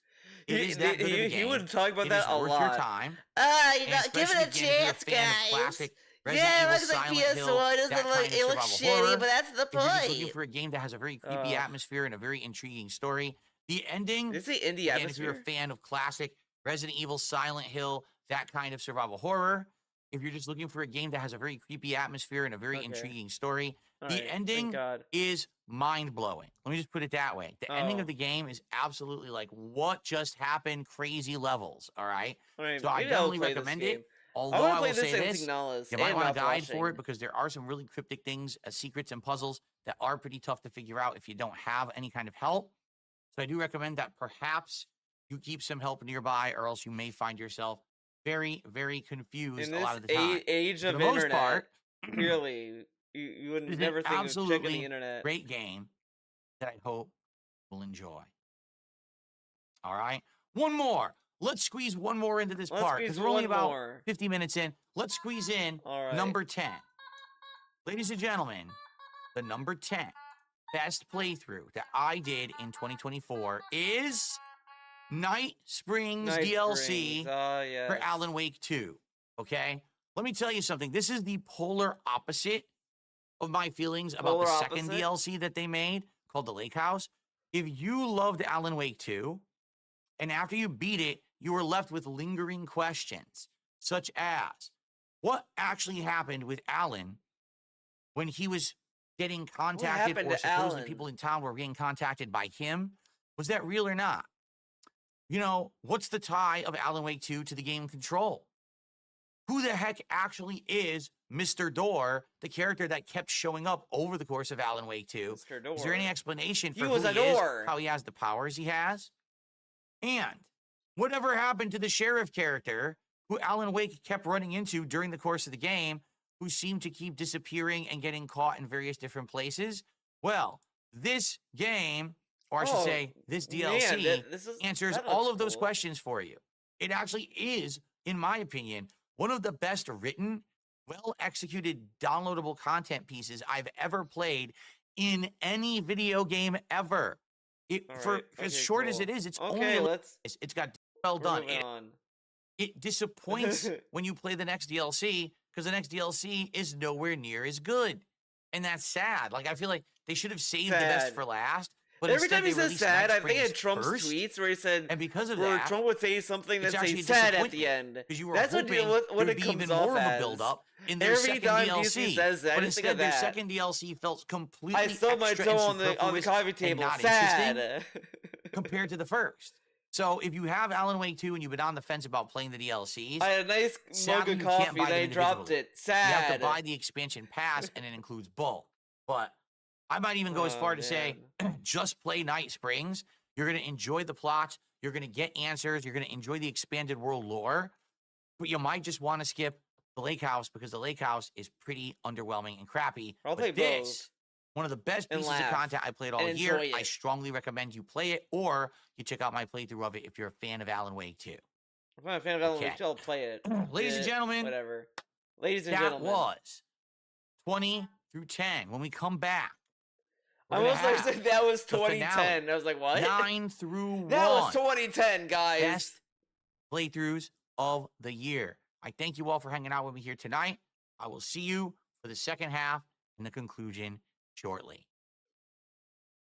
All right. Whew, good stuff, guys. I need to take a short break. I'm out of water. And I also want to pee. Now, while art is appreciated, a couple of days. Oh, really? It's over? All right, I'm being told Monday Night Raw already ended. It ended around the 3 hour mark. That's good. That's good, because I'll probably be able to skim through it a bit. I love you want to skim through this. This is such a cool thing. I'm glad that PPP and Andy welcomed DSP into their life, because I mean, I can't imagine, this is it's just a perfect relationship. These two are gonna get annoyed by this guy, and this guy is just gonna be a leech. There was a report that said that Trump was privately saying to people that he's getting annoyed with Elon Musk, and that to me, that puts a smile onto my face, because I think it's that kind of situation where it's they deserve each other. PvP and DSP deserve each other.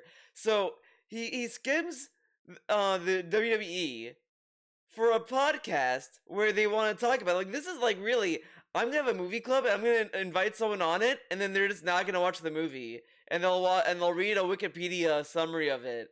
That's not really the same. And this is the guy that watches movies on his phone. Yeah, you're really gonna enjoy the movie watching on your tiny little baby phone. I can't imagine watching the Batman on an iPhone and getting the same experience as watching it on a TV. Yeesh. If there's any ads, hopefully I can skip them. I should be able to watch it all tonight then. Excellent. Okay. Watching it on Netflix. All right. And also, he's paying for Netflix, presumably. You're paying for a service that you're gonna skim through it. Man. Guys, I'll be back. Guys. Give me a few minutes here. Guys. And then I'll be back. Please relax. And I'll see you in just a few. I love that we only mute the mic for breaks. He has never muted the mic to nice, what'd you pull? but he doesn't like mute the mic to burp or anything like that.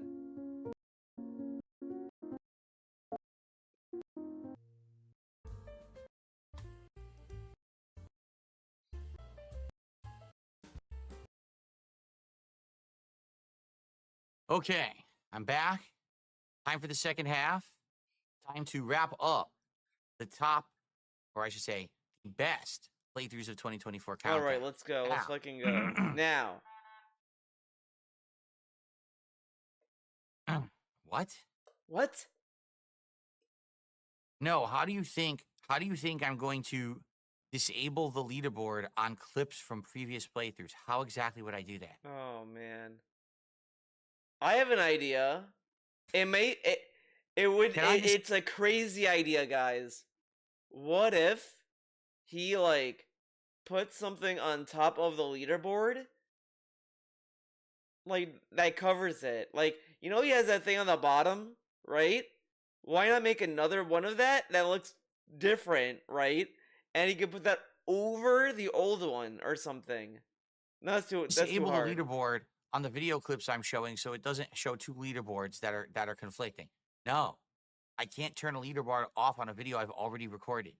That's not possible. He can edit it too. He can crop it out, but whatever. All right, so why do that? That's too hard. Hope you guys are ready for the second half. Now, guys, like, again, please support. You can also stretch it out and cut right and now, crop. Oh my god, $23. The bottom or we got top? About an hour left as I go through the top on. 9 games of the year, or I should say top 9 playthroughs of the year.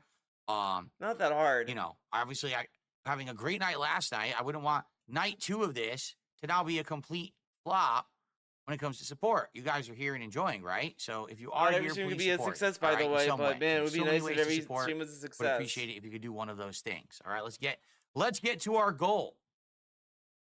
To the top 20 best. Forgot to unclick it. All right, ladies and gentlemen.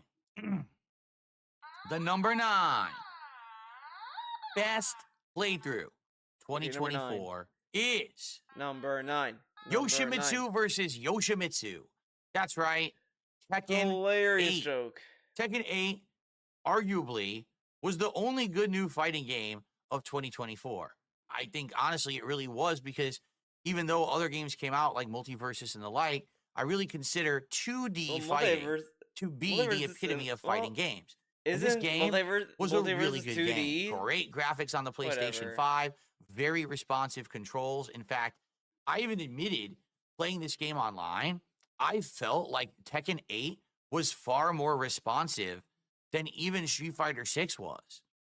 I really feel that way. Like Street Fighter 6 had this kind of like a little bit of is that why you dropped it? Delay oh, in the but way he's that not a real. He's not a real Tekken head. You could immediately try to get that hit in, and it would lead to a big combo or a juggle or whatever. It just felt better. Yeah, because I wonder what the next guest character is, but I want Elisa. As you know, put Eliza back in this game. I did play Tekken. I'm so mad. I want my level fucking that I played Street Fighter. And so Sleepy when I try to pick a fighting game that I'm going to play, like, I try to pick something that maybe I'll have a little bit more history with. And I do have a history whatever, I mash. with Tekken 8. I'm a Don't get me wrong. I do. Like all the Tekken games I've played over the years as a YouTuber, I played them before that. You know, back in the day in arcades, 1, 2, and 3 were all games that I played at you know, kind of a I can't think of the word that they call people who have back in the day.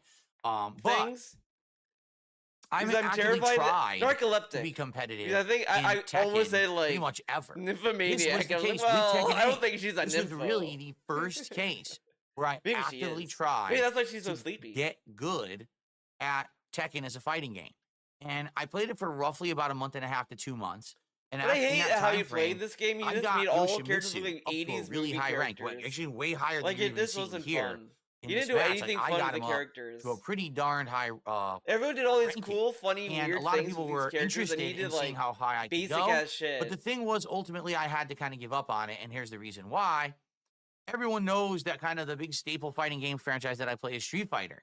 And after having played Tekken 8 for about 2 months, I hadn't played Street Fighter at all, and people were kind of starting to crave it again and say, you know, really, we would like to see you play more Street Fighter. And I was like, well, I can't play 2 competitive fighting games at once, and I hope you understand why. They're completely different. They're not even similar, right, when it comes to fighting game mechanics and the like. And it's just going to take a lot of practice to even stay at any kind of a level. Another crossover 2B. For either one of these games. So if you tell me you want to see me play Tekken 8 at any kind of a competitive level, well, then I sadly cannot focus on Street Fighter at the same time. It's got to be one or the other.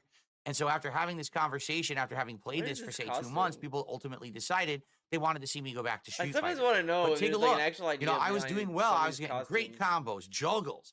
I was Some of them I really can understand, but mastering some the of them it's like, game it was just at the like a level that I style was thing. I playing. mean, a In lot of fact, my the only reason that I custom really characters are just gave it like up was a very style simple. thing. Like, oh, In I order to think get these any look cool. better, Like, I I've kind of hit randomly the these cool wall like with Tekken 8. I would have had to devil mask. consistently I think play it that's kind all of the cool. time and even more. All right. I would have had to play Tekken 8 2, 3, 4, 5 times a week to actually get better than the level that I had already reached.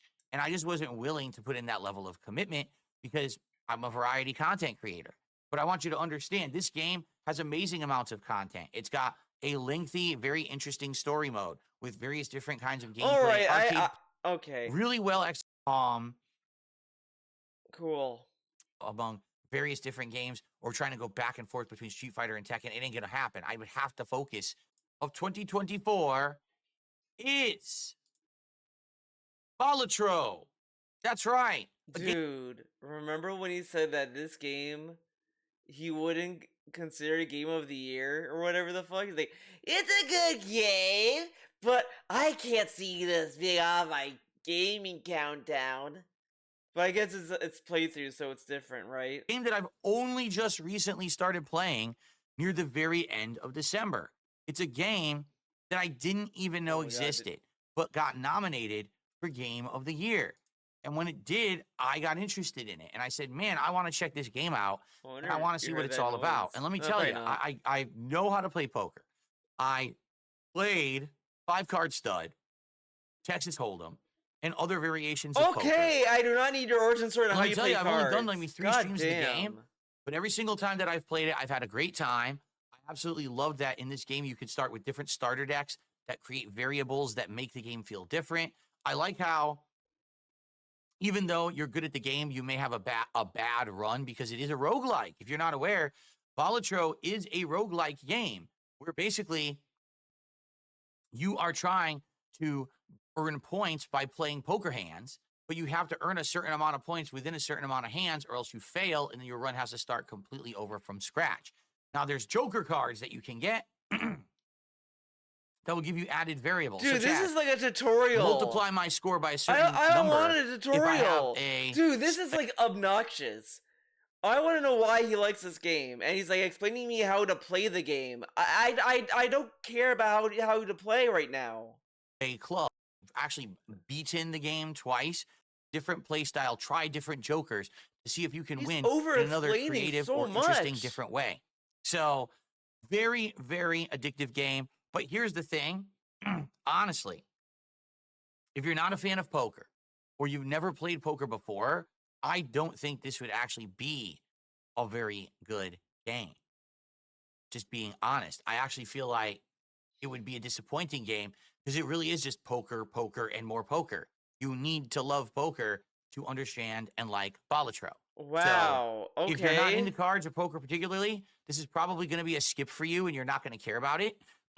But what if I may like it? But if you do happen to be into poker or you know, competitive card play and stuff like that, you'll probably end up really liking it. Dude, it's funny because I said I never heard of the game, but it got nominated for Game of the Year, so I would try it. And then when I tried it, I was like, wow, this is incredibly good. He mocked people for liking this. I swear, if he didn't try it or whatever, he would be mocking it. Wow, people like a card game. What fucking idiots. We have all these games, but they like a card game. Because he's done that kind of shit before. I just wish that a game like this maybe had gotten more notoriety before it got nominated for Game of the Year.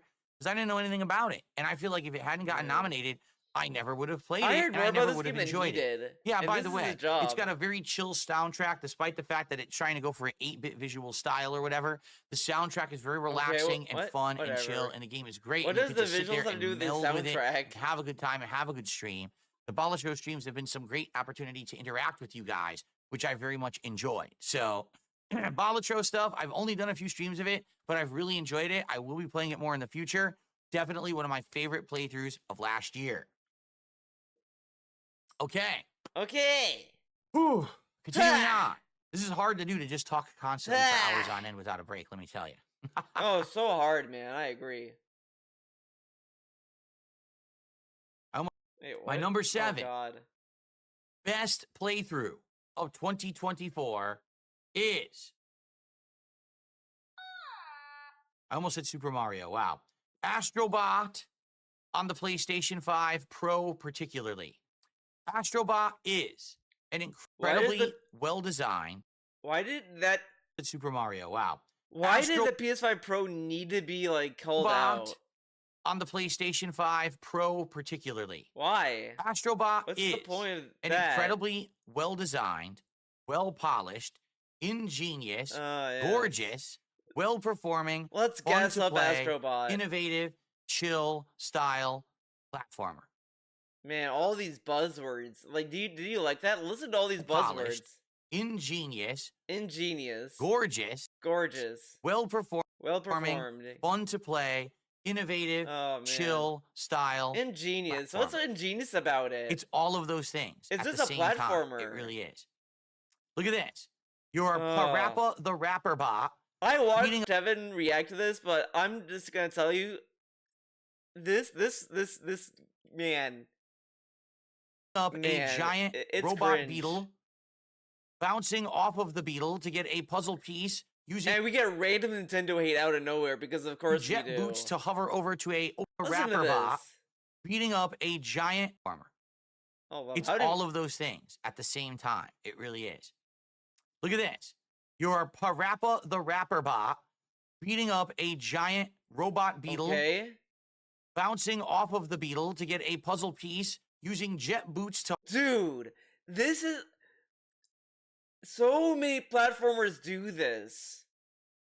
And he's sitting there like, wow, look at them. This is ingenious. Because you never used an enemy to get to a higher ledge to get a collectible before. That never happened.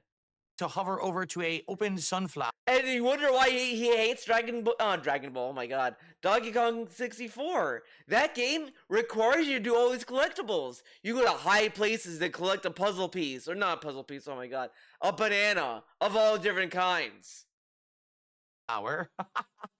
The game itself is just so well done. Okay, I like the fact that number one, the game ties in so many different Sony properties into one game. It really feels like a crazy. Yeah, I'm telling you, that's why he loves this game. Just that. If you take that out and it's an original game, he would not give a fuck about this game. But since it has literal IP slop, he and has a lot of moments where it's like, I remember Parappa the Rappa.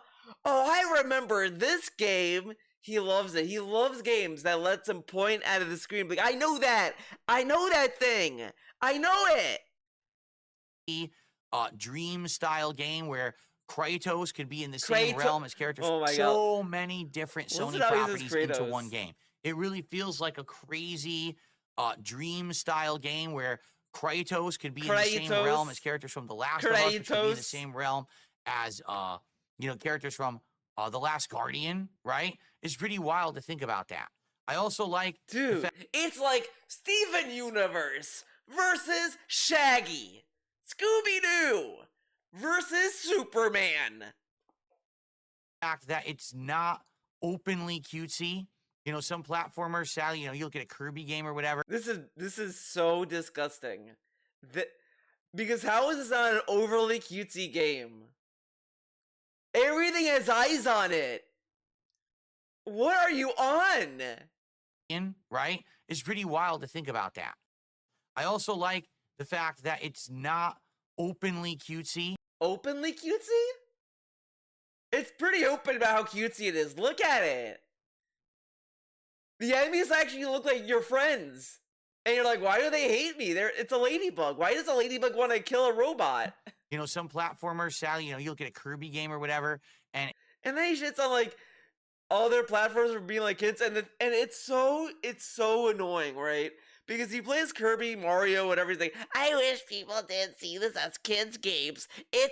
Anyone can play this, etc., etc. But then when these games have an ounce of challenge, he's like, how is it get someone to beat this? How is it this is like Dark Souls. He rage quits so many things.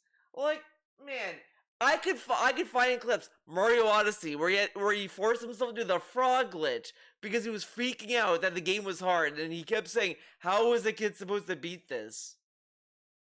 And then he's like, "Yeah, you have these other games that look like they're for kids."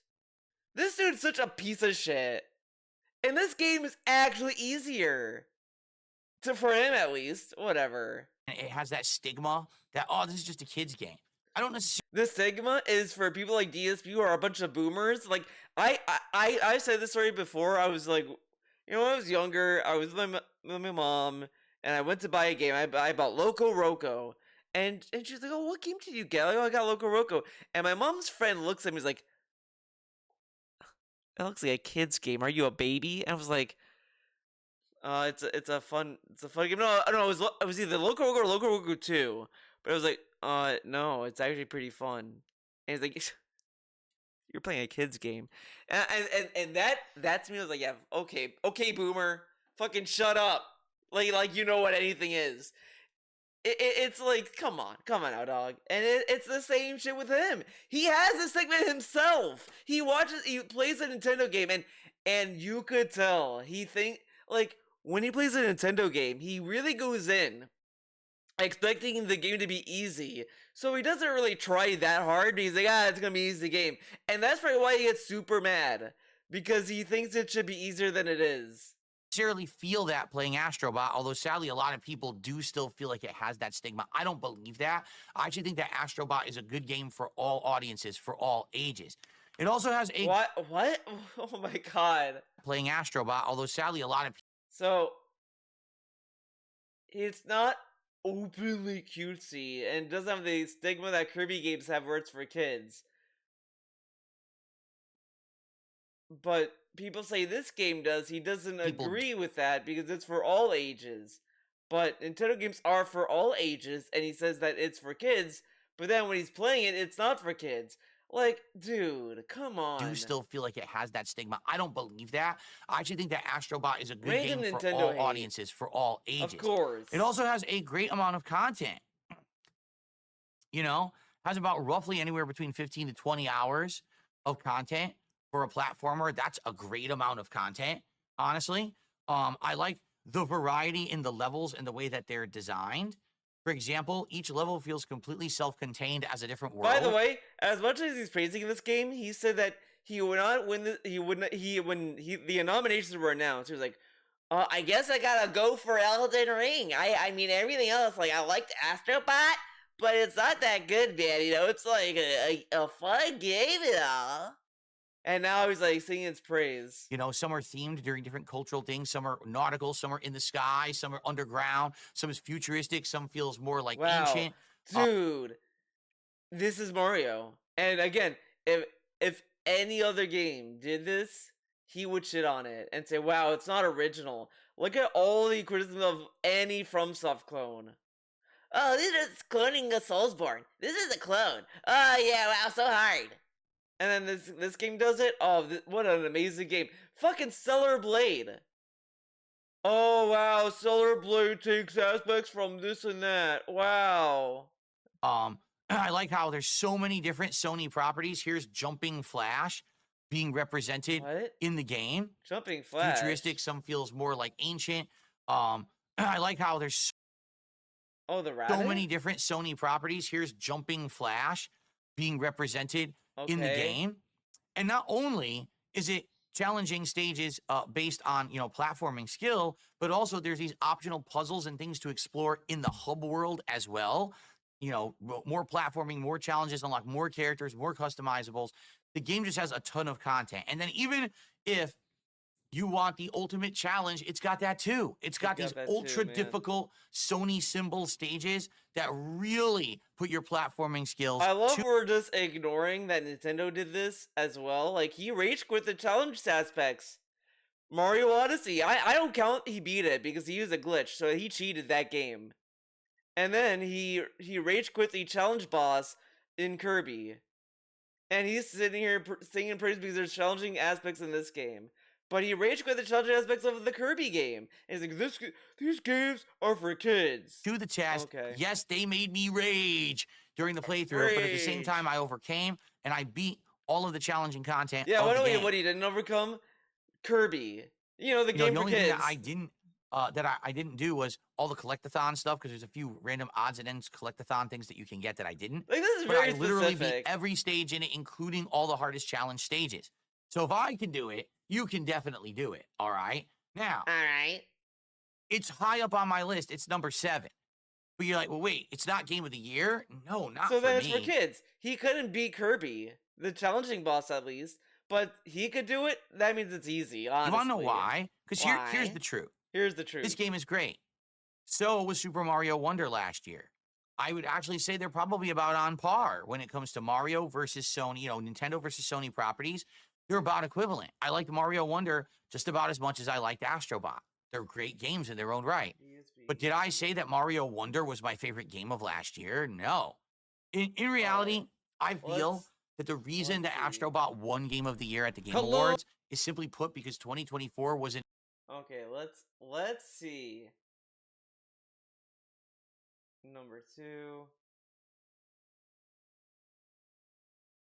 Wait, what? Oh my god, he did this dumb shit. He doesn't do this year, which is great because this is really stupid. I hate it.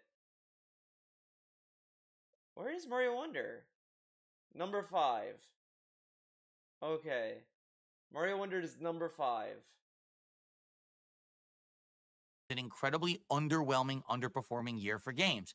There were tons of games that you thought would absolutely be world-changing, game-changing AAA releases, and they mostly sucked. And so, in a year when everything else is worse, a game that's good likely is going to be considered great. Man, what a compliment. Well, since all these other games sucked, this game is pretty good. Wow. So there's nothing else to compete with. Okay. And I honestly think that's really what happened, is that this game didn't have much competition. He called this game ingenious, by the way. Best in class, right? What's the best platformer of 2024? Astrobot. Well, then it's just game of the year. Well, no, not really. I don't believe that. But I think a lot of games journalists thought that. If there's no other game, then wouldn't this just be game of the year because it actually is a good game, correct? That way. Okay? In a year of disappointments, a year of underwhelming releases, this one lived up to the hype and expectation. Oh, yeah. So because of that, by default, it wins game of the year. For Gravity Rush? Remember that? It's a fine game. Yeah, we're never going to get to see that again. Good concepts, original content, great graphics, great controls. Graphics overall, for me? A little bit something for everyone. Great Very graphics? enjoyable and a good value for the dollar. But for me, it's just not innovative enough or didn't blow me away enough to be game of the year. Okay? All right. Cool. Yeah. Slayer says, do you think this game deserved to be awarded the Game of the Year by the Game Awards? So, like I said, I think I know I did, but I don't know. Oh my God, Slayer, you literally just answered why was Mario Wonder not a serious contender for Game of the Year last year, but Astrobot won? Doesn't seem to make sense, does it? Oh, okay. Sure. Okay. Why not? Because that, I have received a contribution, which I'd like to shout out. $10 tip. Because Mario Wonder had other games says, I am enjoying your countdown. Thank you to Yorichi. You up on the leaderboard. Yorichi, okay. Guys, Bowser's, what was your first Tekken? Tekken, pretty rough around the continuing on. Of the year. Let's keep going, folks. My pick for number 6.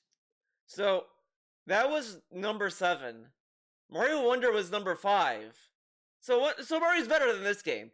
But in DSP's logic, that doesn't make sense. As if Mario Wonder was number 5, then Astrobot should be number 5, correct? Best playthrough of the year is Indie. Dr. Jones, you're in the top 10. Ladies and gentlemen, Indiana Jones. We didn't get it. And the Great Circle. That is right. I really like Indiana Jones and the Great Circle. I like it a lot more than I thought I was going to like it. Quite frankly, when this game was announced, people think it's going for an achievement for not using guns, but I think it's because DSP thinks wouldn't be any good. Well, I'm happy to report the game is good. It's got That fun Indiana Jones platforming. never It's used a got gun. interesting puzzles. It's He got a uses great a whip, story with some guys, great in his lore. fists. He doesn't use And of guns. course, you get to play as Indiana Jones. You get to whip the living shit out of a bunch of fascists and Nazis. Man, that was worse than I remembered. I thought he was gonna say the F slur, but no. Listen to this. With some great lore. And of course, you get to play as Indiana Jones. You get to whip the living shit out of a bunch of Why did he make an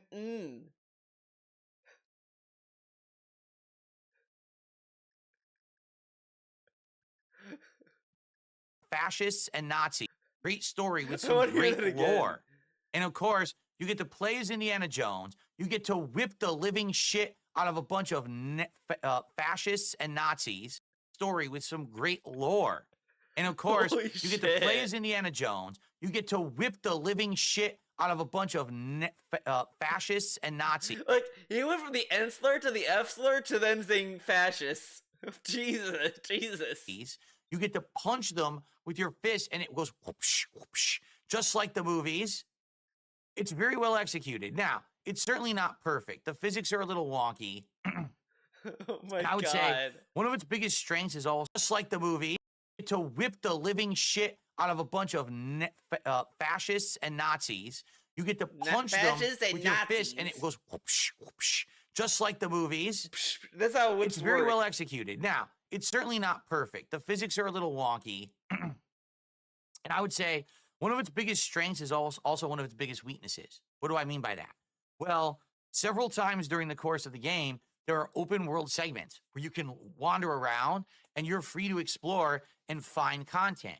Now, sometimes you'll stumble upon someone who has a mission for you, or you'll stumble upon a puzzle you can solve and get a rare collectible that then gives you experience points so you can level up. I just can't believe but that. sometimes you just end up going in that circles. was a close call. Okay, you do. You just end up kind of like going in circles and not knowing what the hell is going on because you don't know where you're supposed to go.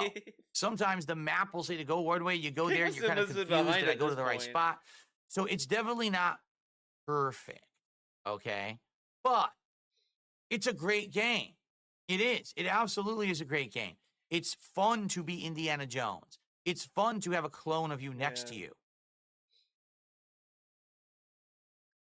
I love that since he brings this up, now he wants to hide. How can he hide? To bother me. Maybe don't look at the data. Okay. Oh, we gotta make him better. We gotta make him bigger. It's fun to be Indiana Jones. It's fun to be able to be in the shoes of a legendary hero. He must have been really is. I really am enjoying this game a lot. Jokes and I'm not done with it yet. I'm more than halfway through it at this point. And the more I play it, the more it grows on me. Dude, they're still talking about it. I will say, dude, his kick jet must have been behind or something. It was right on the tip of his tongue. If you can fix, okay, say this. They can fix the leaderboard. It's a little confusing, and the reason I say that, when the game starts, the first area, you end up in an open world area, and you think, oh, is this the whole game? Well, it's not. The game actually has lots of different locations. The game even has narrative-based areas that are very linear, where you're just going to be doing platforming, combat, and kind of big set pieces, on-rail shooting parts, and then you go back to another area, and then you end up eventually in another open world area. But the game's not very clear at explaining that. So when I first got to the first area of the game called the Vatican, I thought that was the whole game. And I was like, oh, maybe I should take my time doing this and that. But in reality, the game is long and has a lot of content to explain. All right. Troy Baker does an absolutely great job voice acting Indy. You can tell that he studied the movies. He studied Harrison Ford's He followed Harrison and Ford inflections in his voice. And I feel like he nails the character. He sounds very close to Harrison Ford. So kudos to Troy Baker for his voice acting in this game. But I'm having an absolutely great time with it. If you like a game such as Dishonored, which is first-person open-world exploration, came out again, playthroughs. We're talking about the quality December. of the game. What happens with games that come out in December? They get forgotten or overlooked because most people already have played what they wanted to play or bought what they were going to get for Christmas. And this game likely did not get the attention that it deserves. It's actually an outstanding game. This game came out in December, so wouldn't this be like the perfect Christmas gift. Whatever. If Okay. it had come out earlier in the year, I guarantee you this would have been a Game of the Year contender at the Game Awards. But it came out late, and because of that, they said, "Oh, it missed the cutoff. It can't be nominated." So now I Things get guarantee you get next missed, year, no guys, one's going to sorry. remember Indiana Jones, and that's unfortunate. Like, That's just dude. a major flaw with the way the You Game think Awards Look Back are. is going to be They shouldn't have nominated? the I mean, it wasn't nomination even cutoffs addressed end in in the November. in That the is absolutely Golden Globes. preposterous. They should be going through December to the end of the year. Anything that comes out in the year should be eligible as Game of the Year for that year. I'm kind of upset with the way that Jeff Keighley does the Game Awards because I feel it's completely unfair and that this game should get more attention and more nominations. Unfair for But a lot of Indiana people are just Jones? kind What of if it glossing sucked over at it, the pretending end? like it doesn't exist. It's a great game. But okay. Do not sleep on indie. All righty. Yeah, no, yeah. People are sleeping on indie. No one knew this game was coming out. Indiana Jones, published by Microsoft, Ladies and Acca, gentlemen, Bethesda. Yeah, now we're doing it. No one heard of this game. Now we're getting into Indiana Jones, the the niche big ones. IP. It's time for the top 5. And so, my number 5 best playthrough of 2024 is Call of Duty Wow. Call of Duty. Black Ops 6. Blaps. Yes, ladies and gentlemen, after a Ladies and couple of gentlemen. years of duds, of multiplayer experiences that did not. Dude. I feel he like Call of Duty. Where is it? An action RPG, again, similar to, say, like Deus Ex. Okay, this isn't. Yeah, this is Fallout, I think. Is it Fallout? Why would Fallout be here? Action movies. And Oh, this is Terminator. Don't mind me. Zelda. Great. Okay. So Hiseo said, "Jedi Survivor, lightsaber stances." Okay. Oh, honorable mention. 120-hour, arguably long game. So if I ranked this in my Game of the Year awards, I feel like that would be unfair. Right now, I don't want to rank it. I like it. You guys know that. You know that I'm really enjoying this playthrough, correct? But I don't want to formally rank it when I don't know what the rest of the game is. What if this game is really strong in the first third, pulling the strings, no pun intended, of all the... So you know what? Hold on. You've got open environments that you can investigate, but you've all... Oh, I guess I got felted. I swear he had Call of Duty in this. No. Not live up to the hype. I feel that Black Ops 6 is a return to form for Call of Duty. Now, I want you to understand something. The game still has bad spawns. The game still has netcode. That is bereft of skill-based matchmaking where they... Hold up. Okay, that did kind of spoil why I had this here. Oh my god, fucking Callisto. Oh my god, Callisto's here. Oh, hi, Callisto.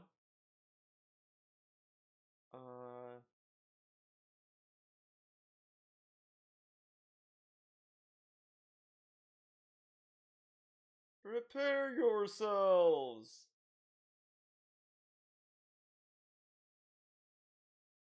Oh, man. I swear, yeah, Call of Duty. Okay, I give up. They will throw you into a match with a bunch of people with worse connections, and all of a sudden, you can't have your bullets register properly, but theirs do. But I think you liked the Call of Duty in the past. I think like Black Ops Cold War. Black Ops 6 plays so much better than either of the previous Modern Warfare iterations that it definitely deserves notoriety and it deserves respect because it is a great game that feels like Call of Duty again. Now, there is some silliness. There is some nonsense. It's not perfect. But I'm having more fun with Black Ops 6 than I have had with Call of Duty in many, many years. I mean, I've been playing it now for, 2-3 months straight, and I'm still playing it, and I'm not bored. By the way, adopting keyboard and mouse Okay. Is the way to go. Even better, because how much Keyboard content. and A great mouse. time with the zombie. Wow, So, amazing. you know, I played it like once. I thought it was fun. It's just Uh, a chance to go back and play it again. But for the couple of hours I played it, I had an Oh, you're talking about amazingly fun Warzone, time with it. probably. I thought you said Killzone. I was like, why are you talking Warzone, about you know, I Killzone? played it like once. I thought it was fun. I played It's just that people, Killzone. I It's think, are pretty enjoying good. watching me play the standard multiplayer way more than Warzone. You guys, having a great time watching. Grenade to the face, kill. Call of Duty Black Ops 6, great multiplayer game. Really enjoyed it. Clap. Please tune into my streams moving forward as I keep playing it. I'm having so much fun. I can't wait for more. All right. Oh, man. Can't wait for Very more. nice. Very nice. Best playthrough of 2024 is another Crab's Oh, wow. Treasure. Clone. A That is Soulsborne right. clone. Out of all Well, I don't want to play the knockoffs still, so I'm not Souls-likes gonna that came out play in this. 2024, I want this to play the game real thing. ended up shocking me with how good it was. I love that this game got so many backhanded compliments from this guy. There's so many times where he acted as if like this game should have been garbage, and he's like, "Yeah, this game was actually really good. It, you know, like I thought it was gonna be a piece of shit, but it's actually pretty good, man." First of all, it ran Whatever. absolutely beautifully on the Xbox Series X, as you can see here. Beautiful frame Like rate. he kept great joking about it, graphics. like The he fact- gave it the oh my bug snacks treatment. Oh yeah, we're gonna play a little Crab's Treasure. Yes, it's gonna be the most impressive game ever made. It's gonna make everyone say yes, crabs. And then he played it and actually like fell in The fact love that with they it. took the Souls-like formula and they put it into an underwater kingdom where things But this is like goofy though, right? So they take Soulsborne, puts it in underwater. Wow, so brave and cool. Take Soulsborne, put it in anime. Oh, that's stupid and clunky and stupid. Okay. things such as bottle caps or cans or seashells became critical parts of your armor set or your weapons. The fact that you had undersea creatures being giant big bosses and having the same elements as boss, you know, bonfires and, you know, having ultra difficult enemies, you know, with super high defense and a stun meter and a parry system and all those things that you've come to like from Souls-like games actually be an active part of this game made it so awesome. The fact that the game was so long. The game was over 20 hours long with a ton of content. Just when you think it's over, I no, really it remember he continues. was There's like more teasing going. a rage quitting this Secret game. bosses, epic fights, really tough battles, but at the same time, a rewarding system that wants you to keep going. And you can play the game in different ways, depending on what weapon or what armor you've equipped. You could go for fully offensive combos and overwhelming tactics. You could go for a more defensive stance where you have a lot more armor on. You can block or counter or parry more before you counterattack. You go for range tactics because there's certain builds where you can actually shoot things. So there's a lot of ways to play the game and make it feel different depending on how exactly you want to focus on it and you want to play it for yourself. I love that about the game. It's not just a one-go experience like, say, Sekiro, where almost everyone's playthrough ends up kind of feeling the same. How does he know that? Game, there is so much to do. He's basing so it many off different of ways trying to to do do New it. Game Plus, like right I will after say beating this, the game. the QT Like, how charm of often the does he game do that? is Like, great, whatever. but Okay. it does have a few flaws. As you can see right here, because this is made by a smaller studio, there are a few bugs and a few annoyances that happened during my playthrough that maybe wouldn't have necessarily happened if this game had really been made by FromSoft.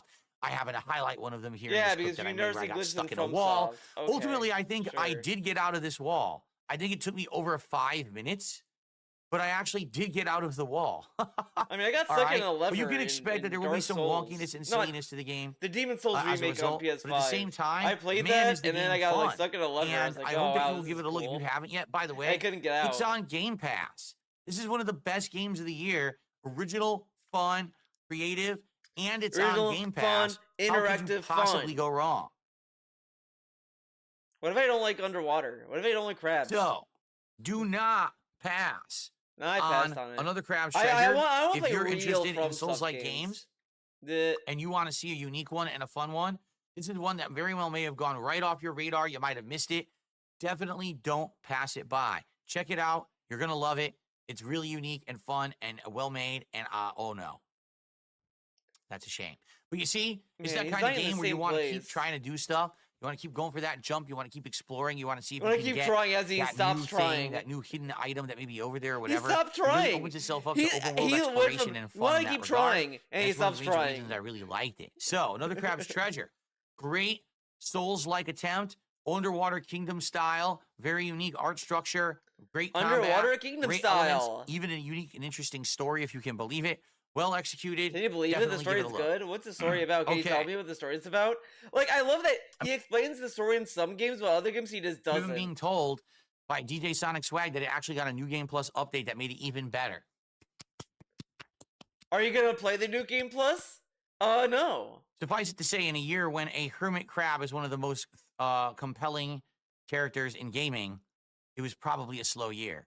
I'm just saying. Look at this! Look at this! He praised the game. And at first I was like, okay, maybe I'm not gonna find a good example of a backhanded compliment. Yet, he couldn't help himself.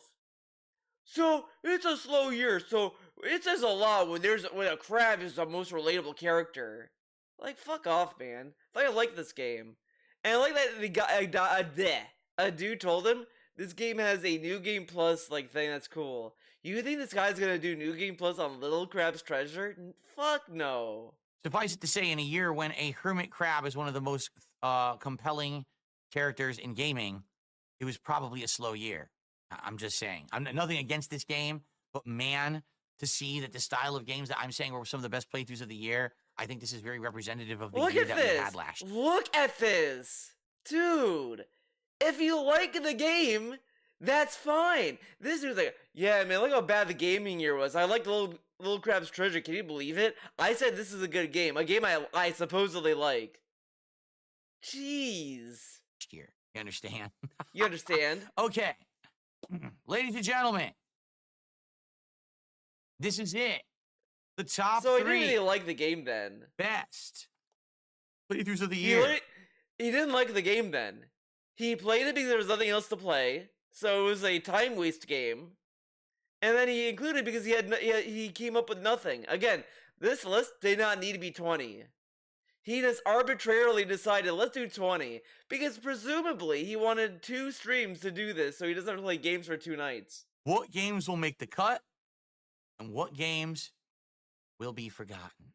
About to find out. Thank you so much to Yurichi, who over on Kick just had a 2-month already, re-upping of their games got forgotten, like Halibut game, Harold's Halibut, and Little Kitty Big City. He played that game. What else did he play? Well, I probably forgot something else. Membership. Let me get that up on the leaderboard because re-uppings on Kick actually count for $5, so thank you for that. We're now up to $38 of support. It's funny that games that actually make sense to be on the disappointing are not on the disappointing, and the games that like shouldn't be there are there. It's like it's the same thing I said about Dragon Ball Z Kakarot. That is the most forgettable game that came out, and he didn't forget. He forgot about it, and it wasn't even disappointing.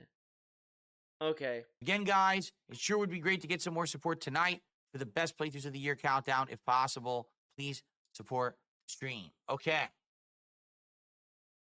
This is it. Are you humped? Are you humped? Are you humped? Hyped? Are you pumped? I combine those 2 words into humped. Well, I'm humped. I don't know about I mean, hump is a word. you, but I sure am humped for the top 3 best playthroughs of the year. Yeah, so let's get over there, shall we? Ladies and gentlemen, my number 3. All right, number 3, guys. Best playthrough of 2024 is Elden Ring Shadow of the Ed Tree. Get a load of this. Get a load that of is this correct. bullshit. Another DLC made it into my Game of the Year countdown for a very good reason. By the way, he got mad. He actually, I was watching an old countdown. He did include DLCs in the past. He was the innovator. He started it, guys. Think about New Vegas, I think. That he said was the game of the year or something, and he said it's DLC, yeah, man, because it's a fun game. So he did DLCs in the past.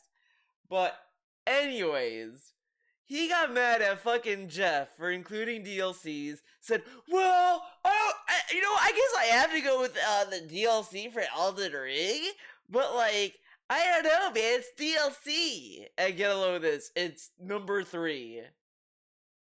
This game was basically throwing And everything. dude, I swear he did not like this DLC this much. Like, this is like number 20. I kind of believe it, but I just remember him saying that the DLC was boring. Oh, you're just going to the same places on the map. You're doing the same stuff. Like, it was almost every time I tuned in, he was complaining about stuff. He also didn't like the new system it added. Like, it added like a, was it like nuts or seeds or something? Like, he needed something, and he kept complaining about it. Everything at you if you liked Elden Ring, plus the kitchen sink. Like, I don't think they left anything out of this DLC. Crazy, over the top, amazing bosses, check. Improved visuals with awesome, colorful vistas, visuals. variety, and fun things to It looks the explore and check same. out. Check. Whatever. Insane amounts of new weapons, new play styles, and basically reimagining the way that the game can be played in various different ways. Check. He hated that though. Again, I just remember he complained about like the fucking seeds or whatever the fuck. The leveling is different. I have to like get seeds. I have to like somehow magically know where the seeds are. Wow, this is stupid. An incredible amount of content for the value that you're paying into it. Absolute. Now it's a good value. He said this was a scam. Or he at least said that this DLC could have been a scam. It might be a scam. You know, and a map that is deceptively large because it looks small. But when you start to explore it, you realize that there's layer upon layer upon layer in said map, and that there's all this hidden content that makes it actually much longer than it appears. Yeah, it's got all of that stuff. It really is that good of a DLC. As you can see, fighting with a giant mutated sunflower in this video. As I go through this mansion full of enemies, and I'm, wandering around and exploring, hammering the crap out of stuff. And as you can see, it performs very, very well on the PlayStation 5. I'm sure it probably runs even better on PS5 Pro, but I played it on the PS5 and I had a great time with it. Okay. In reality, I don't think I have many complaints. At first, I thought that it was going to be pretty short and not that good. But overall, as I played it more and more, I actually realized how lengthy it was. And I was actually quite pleased. The final boss, without spoiling, probably the boss that everyone would have really wanted anyway. Like, totally made sense that was the actual final boss of the game.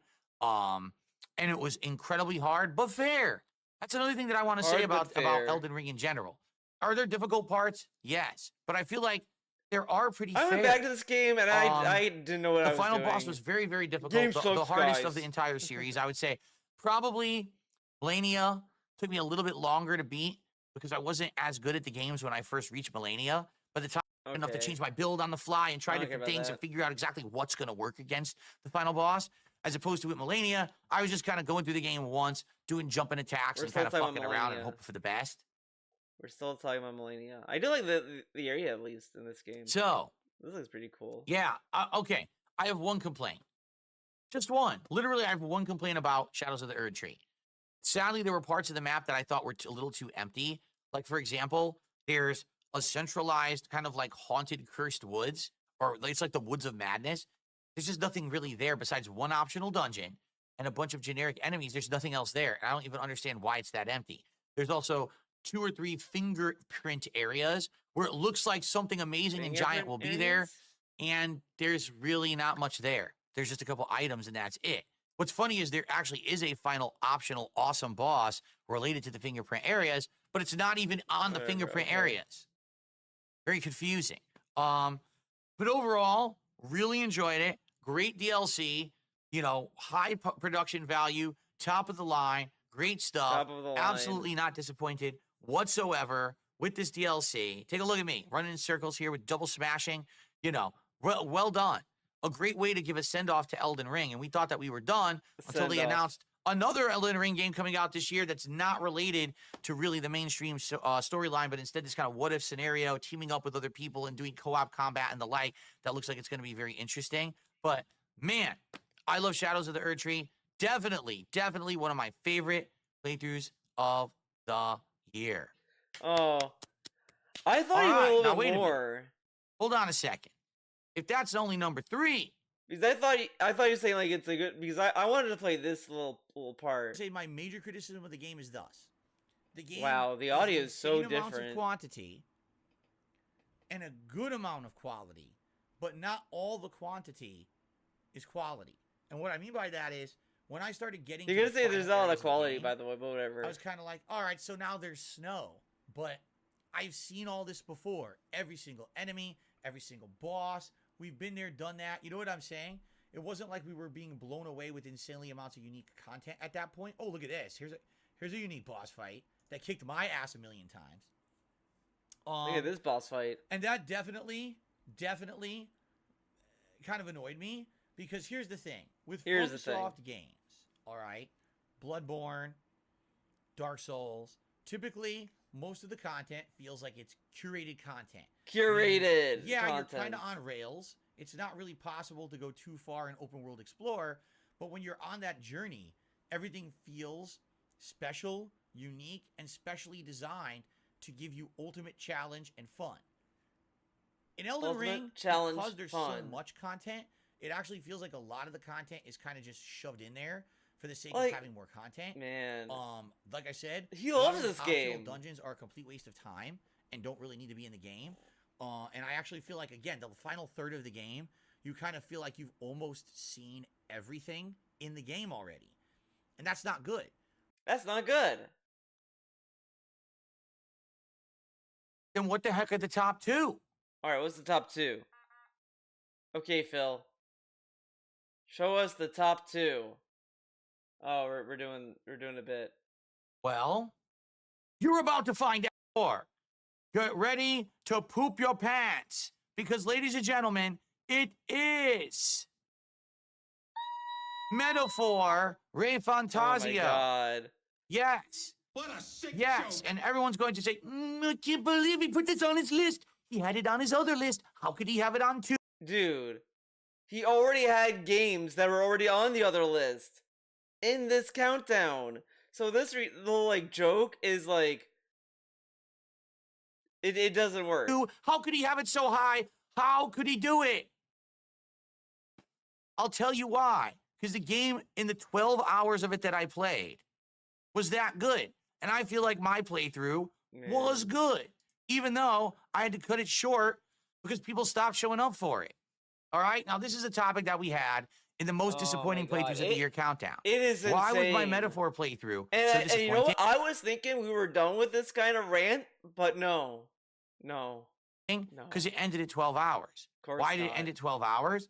Because people stopped showing up, stopped watching, engaging, and supporting the playthrough. If I had played fucking video of him complaining about of the Metaphor audience, ReFantazio. dude, we did this already. Like, I can't get over disappointing. The viewers didn't like the game, blah blah blah. Okay, sure, because it's disappointing playthrough. He picks it for the best. And we're still talking about the disappointing aspect of it. And we're not even talking about what he liked about playing the game. My god, man. Ladies and gentlemen, I'm of the opinion, I could be wrong because I didn't. And even when he's talking about it, he's talking about RPGs in general. So it's not even about the game in particular. Like, he could honestly be talking about any RPG in this. It would be the same thing. So it's not even about Metaphor. This dude is so lame. Opinion. This would have been my personal game of the year for 2024. Yeah, because as I fantasy, firmly believe that. you're somehow a 100%. fucking fantasy simp. But I was not allowed to play the whole game because I am running a business. This isn't just my personal hobby where I could just play what I want. I have to play things on stream that people are going to come by and watch and engage and support. Or else, why am I playing them on stream? I could just play them off stream for myself. Then why don't you? And so I gave this 12 dude, he told us Cat loves Persona. And he keeps comparing this to Persona. So why doesn't Cat play this game on the Xbox Series X she has, because DSP gave her the Series X and the PS5. She could play the game, and DSP can watch her play it. He watched her play Persona 3 Reload, and they both hated the game because the game, you know, whatever, is Persona, dude. But why doesn't she play this? I guess she just loves sim games more, I guess. To get looked at and picked up and enjoyed by an audience that would come back and engage and support with it. And it didn't happen. I tried playing it once and again and again and again. And after 4 attempts, I finally threw in the towel. I was this close to finishing the demo I thought you don't give up. and actually just continuing on with the main game. But what? Continuing on from the main game, implying as if you had the main game? No, you had the demo. Okay, whatever. There was just no way that I was going to be able to continue and take up stream time with this game. Now, some people in chat right now are saying, well, you could have played it offline. You're correct. But sadly, my lifestyle doesn't allow for that. I don't have hundreds of hours of free time outside of my streams to play video games. In fact, as I've told you, I prefer a work-life balance where, since I play games all day on stream, I'm not playing video games all day, you know, when I'm off stream. This is where all my video game-centric stuff is. You get it? So then why do you watch Cat play video games? Sadly, because you like, guys... there's so many days off segments. He tells us you watch Cat play video games. Why doesn't she play fucking Metaphor? She likes Persona. And she likes, like, medieval shit. Why doesn't she play this and you can watch her? Didn't really like the game. Whatever. Or I should say, the majority of my viewers didn't like the game. It's not everyone. There was a group of people who liked it, but they just couldn't support enough to warrant the game coming back again and again and again. You know, when you have streams where, you know, you only have 150 viewers and you're making $30, there's not much I can do about that. I can't keep doing it every night. Get it? I mean, again, I have to play what's smart. I have to play what's fair. I have to play what people want. Why else would I be streaming? I'm not streaming for myself. I'm streaming for you. Why doesn't he try to pair this game with a successful even game then? This game was not played more than 12 hours. It was still my second most favorite playthrough of the year. I wish I could have kept playing. I wish I could have explored more. The story is great. The graphics are great. It feels like Persona, but in a fantasy universe with tons of improvements. It feels like Persona. It's great running on PC. The enemies are unique and interesting. The characters that aren't personas but are similar are engaging and fun to level up and change around. It's just a great game. I really love it. I wish that I could have played it. I'm sad that I couldn't, and it sucks that I basically can't. You know, I'm locked out of playing this game because I don't have enough free time to. I got an idea for this because Tevin said he looks like he's locked out, and I have an idea for this. If I remember. Play it, and it didn't work on stream. So, Metaphor, my second favorite playthrough of the year. I thought that it was the second best. I legitimately did. And I actually think it would have been my favorite game of the year. I would have liked it. If I could have played it, but I couldn't. And that's just the sad fact, and that's the reality I live in, folks. I legitimately did, and I actually think it would have been my favorite game of the year if I could have played it, but I couldn't. What a little baby. And that's just the sad fact, and that's the reality I live in, folks. That's the reality I live in. Okay, so, bitch. That is it. Then why does the cat play it? There's only one game left. Before I announce it, I'm going to stand up and stretch because I'm getting tired here. All right, cool.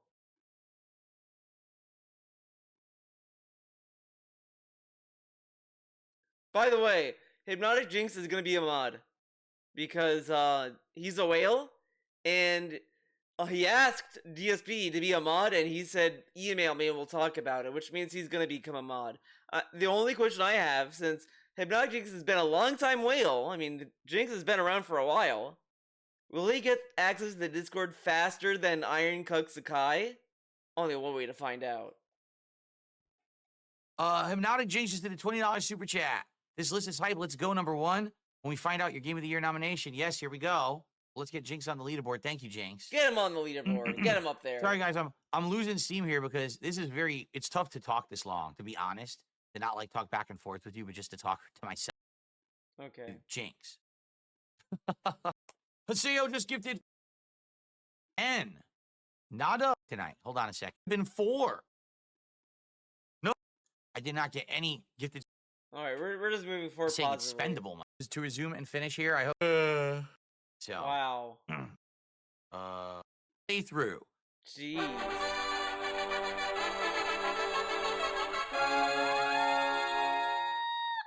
Why can't you just get better sound effects? I think everyone knew what it was. I mean, come on. Silent Hill 2 remake. The Bloober. Silent Hill 2 remake, the Bloober folks. effect. And the first time with all of you graphics. It's been refined. Okay, I don't care about the same 2. kind of classic gameplay style from the Evil 2 remake. Like, he literally says this thing you'd expect him to when say. Resident Evil 2 remake came out, more detail to the graphics. You would buy a remake, start it as a modern gaming. Silent Hill 2 remake is exactly the same thing. Taking with tank control engine, you absolutely game. You could play this game and not feel bored. Spoiler, I'm not going to spoil it. There was a plot, and I don't mean that it's the same game and the same plot. I mean, actually, this game is actually the continuation of Silent Hill 2. That's all I'm going to say. Wow, this is like a fucking joke. Like, Mega Sleeper did a joke like this. Terminator 2, Judgment Day 2. Like, that was a joke that they did. I want you to play the game to find out. I'm not going to spoil it. I'm just going to say, play the game, and you're actually going to find out that this game is basically the sequel, the direct sequel to Silent Hill 2. That's kind of disappointing. That's kind of a bummer. Okay? It's not the same game. It's not a reimagining. It's literally the sequel. Now, like, that doesn't get you to play it if you didn't yet. Hopefully, you'll go play it. But what does that mean for me? I never played the original. Or if you want to watch me play it, you can. So if I play this, will I even care? So, wow. Evil 2 remake was kind of the. But you know what? Final Fantasy VII remake did this, and he hated it. They lied. They said it was a remake, and it wasn't. And this game does it. Oh, it's so cool. It's like not. It's not an exact remake, guys. Wow, man. The gold standard, the poster boy example of what a remake would be. I would argue this game is just in line, if not even better. You know what I mean? Like, I think it is. Like, all during the playthrough, people kept asking me, is this better than Resident Evil 2 remake? I kept saying, it's at least as good. Now, you know, I definitely feel like it's just as good, if not better. So then why was Final Fantasy VII remake bad then? And I hope that, again, dude, you haven't seen it. It was in his disappointing game countdown. Because it was not. It was a continuation of Final Fantasy VII. But now he loves this. This dude got so slurped up by fucking corporate nonsense that he's all about these corporate decisions. Multiverse. Oh my god. Multiverse. Oh my god. Multiverse is fucking me over. Multiverse stuff. He loves that now when it's a property. Remakes that are pseudo sequels, he loves that because property. Tried it yet? You will. It's an absolute great game. Don't skip it. Oh, it's Bloober Team.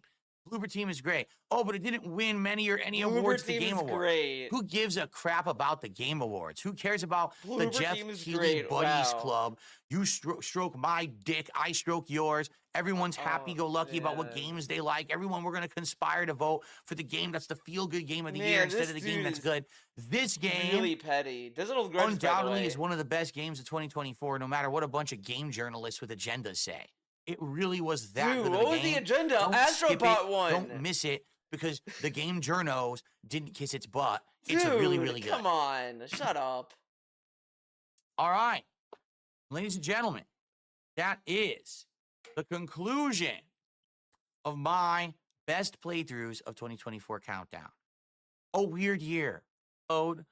Disappointing. 24 was a year when it had, on paper, it had potential to be one of the best for various reasons. RPG overload, disappointing AAA game performances, etc. It ended up being one of the most disappointing years in recent memory. Okay?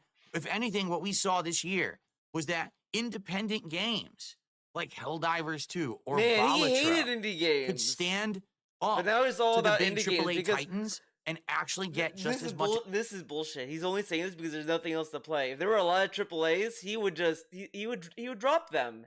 He's a fair weather indie enjoyer. He only cares about indies when there's nothing else going on. If this year was full of AAA slop, he would not be playing indie games, and that's what's gonna happen. If 2025 was a year of like AAA hitters, he's not doing indies. He doesn't care for indie games. He only cares when there's nothing else going on. He just uses them as a tool, basically. Attention, if not more.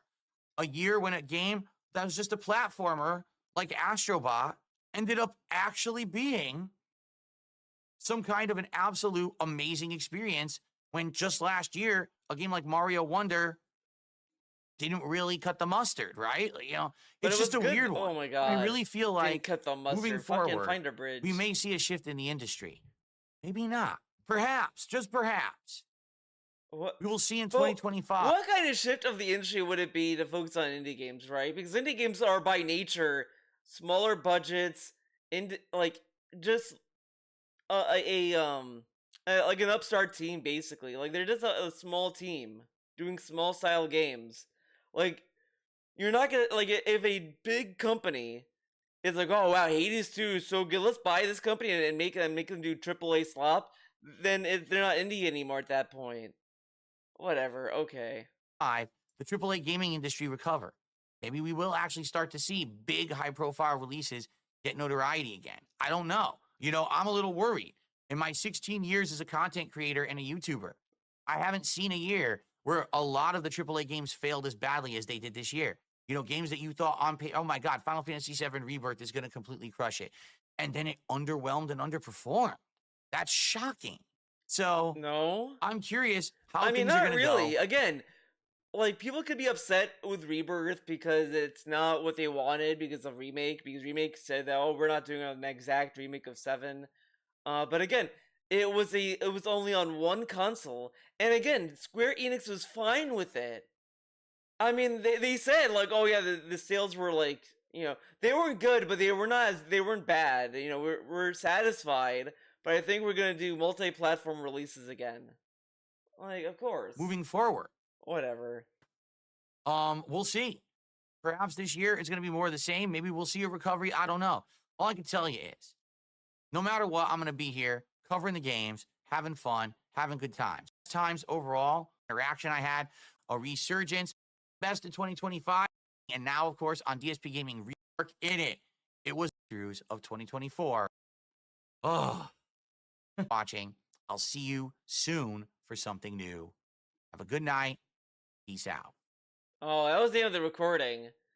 Oh, So this part's all unrecorded. okay. Okay. I'm relieved I got through it, guys. I'm not even lying. I'm sore. This is you talk. I'm This is sore just from thinking doing like a this because giant 2 shit. nights in a row, like over 4 hours of just You sitting talk here every talking day, about though. these games is very exhausting. I love that 2 hours of talking in a row is bad, but he does a podcast like 6 days in a row, and that's fine. Okay. Like, I like having a conversation with you guys, not just blabbing, you know? You blab every day. Okay. We should raid Kino Casino tonight. I totally forgot to do Why? it last night, and Why that's are on you- me. Why not you raid know, a I've- smaller they haven't streamer? been on in a while. See, I love that all these stupid, dumbass kick streamers raid DSP like Pippo, whatever the fuck. Because they're like, oh, we're gonna help the smaller guy like DSP. And then what does DSP do? Let's go to a streamer that gets like over 100 viewers and give them a raid. Let's not raid smaller streamers. Of course. While. So, because they hadn't been streaming in a while, I totally forgot, and I could have rated them last night, and I didn't. So we'll do that. Remind me here in a few minutes to do that, okay? Whew. Does this show up in the Raw? They've been felting Trudeau for 2 straight hours. Oh. Oh, Okay, man. they are talking about Very Trudeau. nice. Okay, whatever. I don't care. Very right. nice. So, guys, does anyone have anything last minute they'd like to talk about? Any last minute He has conversations? to Any go, by the topics to bring way. up? Look Any how long last he minute talks, by the way. Has to go. Contributions Has to go. that maybe Has to someone would go. like Has to go. add Has to to the go. end of the Has to go. stream Has since to we go. didn't Has hit to our go. goal. Maybe some last minute, you know, tithings for the king's. Okay, let's move forward. Retro Danny says it was very fun. He was happy Silent Hill 2 won Game of the Year. Well, it didn't win Game of the Year. It won Best Playthrough of the Year. But I understand what you're saying. Not a I have no initial thoughts about Raw. I'm going to watch it tonight. Again, what did he talk about the playthrough? He talked about the game. I don't know what happened on it. I'm going to find out, and I haven't. I thought it was Okay. quite repetitive and boring, and Borderlands 4 doesn't look any better, so I don't know. It says top SC. I include super stickers and super chats in the same thing. So now uh every support goal that we hit will go towards 60. When we hit 60, there's another DSP tries it and a new Alright. version of the Baja Blast. I'm open to Okay. suggestions. This was a weird year. Like, who could have predicted what this year was going to be? Honestly, it was such a weird year. I don't think that I knew until I started looking at all my playlists of all the games I played this year. I didn't know what was going to be in those countdowns. Okay. I had to really refresh myself Who on would all the think games that I had Bleach, played in order to even know the what the hell Bleach was game going on. is gonna be Because good. it was such a weird year with underperforming games, underwhelming games, games that I loved. I that played the couldn't Bleach play game and I was like, people weren't what? showing up for them. It Wow, was so just so weird. meaningful. So yeah, All I gotta agree say with is you. they That was gotta a show bizarre year, Orihime be a playable sure. character. Fucking cowards. I mean, have her be Snoozy like Susie Jacko. has Come just on. gifted 5 Have her memberships be a to the set play community. character. Congrats to everyone who can just got work. one, and thank you, Snoozy Susie, for the support But here. no, we're getting fucking. That will get us up to. Oh, Ichigo. Okay, wow. Ulquiorra. Wow. Okay. Nothing for Orihime. $88 Come on. support tonight. Come on, We're now dog. past the halfway point. Okay. Past the halfway point of support. Which Pale Kids card? Yeah, that's true. Okay, I don't care about Pale Kids. With the 2 different, locations, and it made me feel like, man, first game, and really the big letdown for me was the story. I thought that the whole second half of the story was not good, and the ending kind of sucked, honestly, and it made me feel like, man, it wasn't worth all the time investment. The big letdown for me, the first game, even though it had. What game? Why wasn't Like a Dragon Infinite Wealth on the list? Oh. To read, made me feel like once I beat it, it was out of sight, out of mind, and I knew it was much better. Dude, I love he said that out of sight, but you look at like how it ended. Oh my god.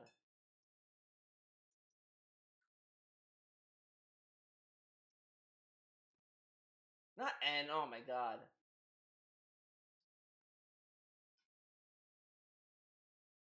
Oh my god. Final. That'll bring it up.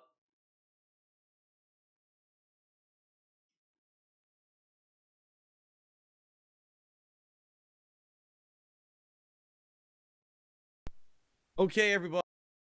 The true wealth found. I think he paused it, so I should be able to like pick it out.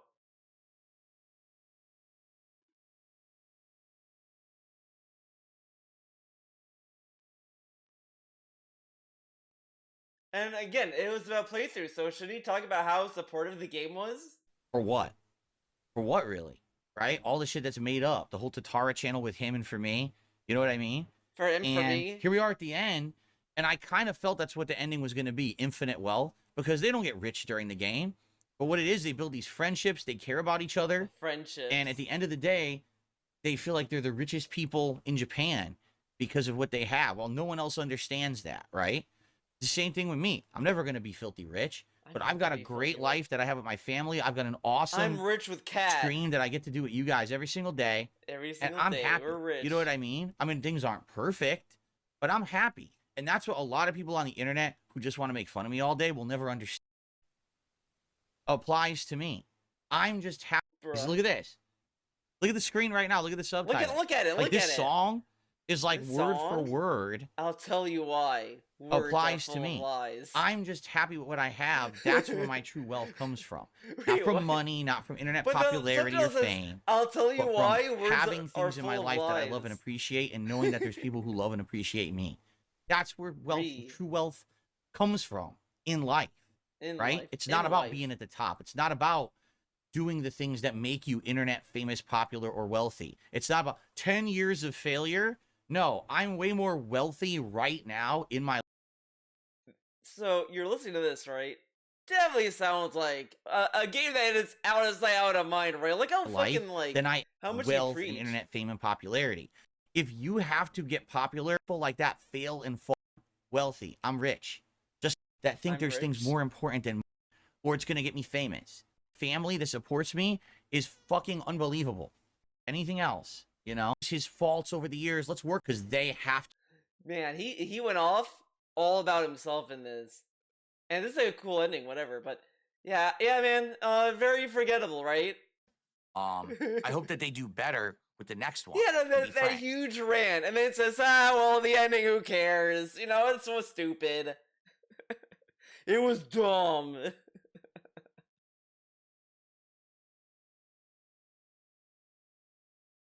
Okay.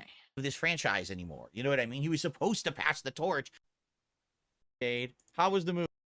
All right. Well, anyway, file T-shirt.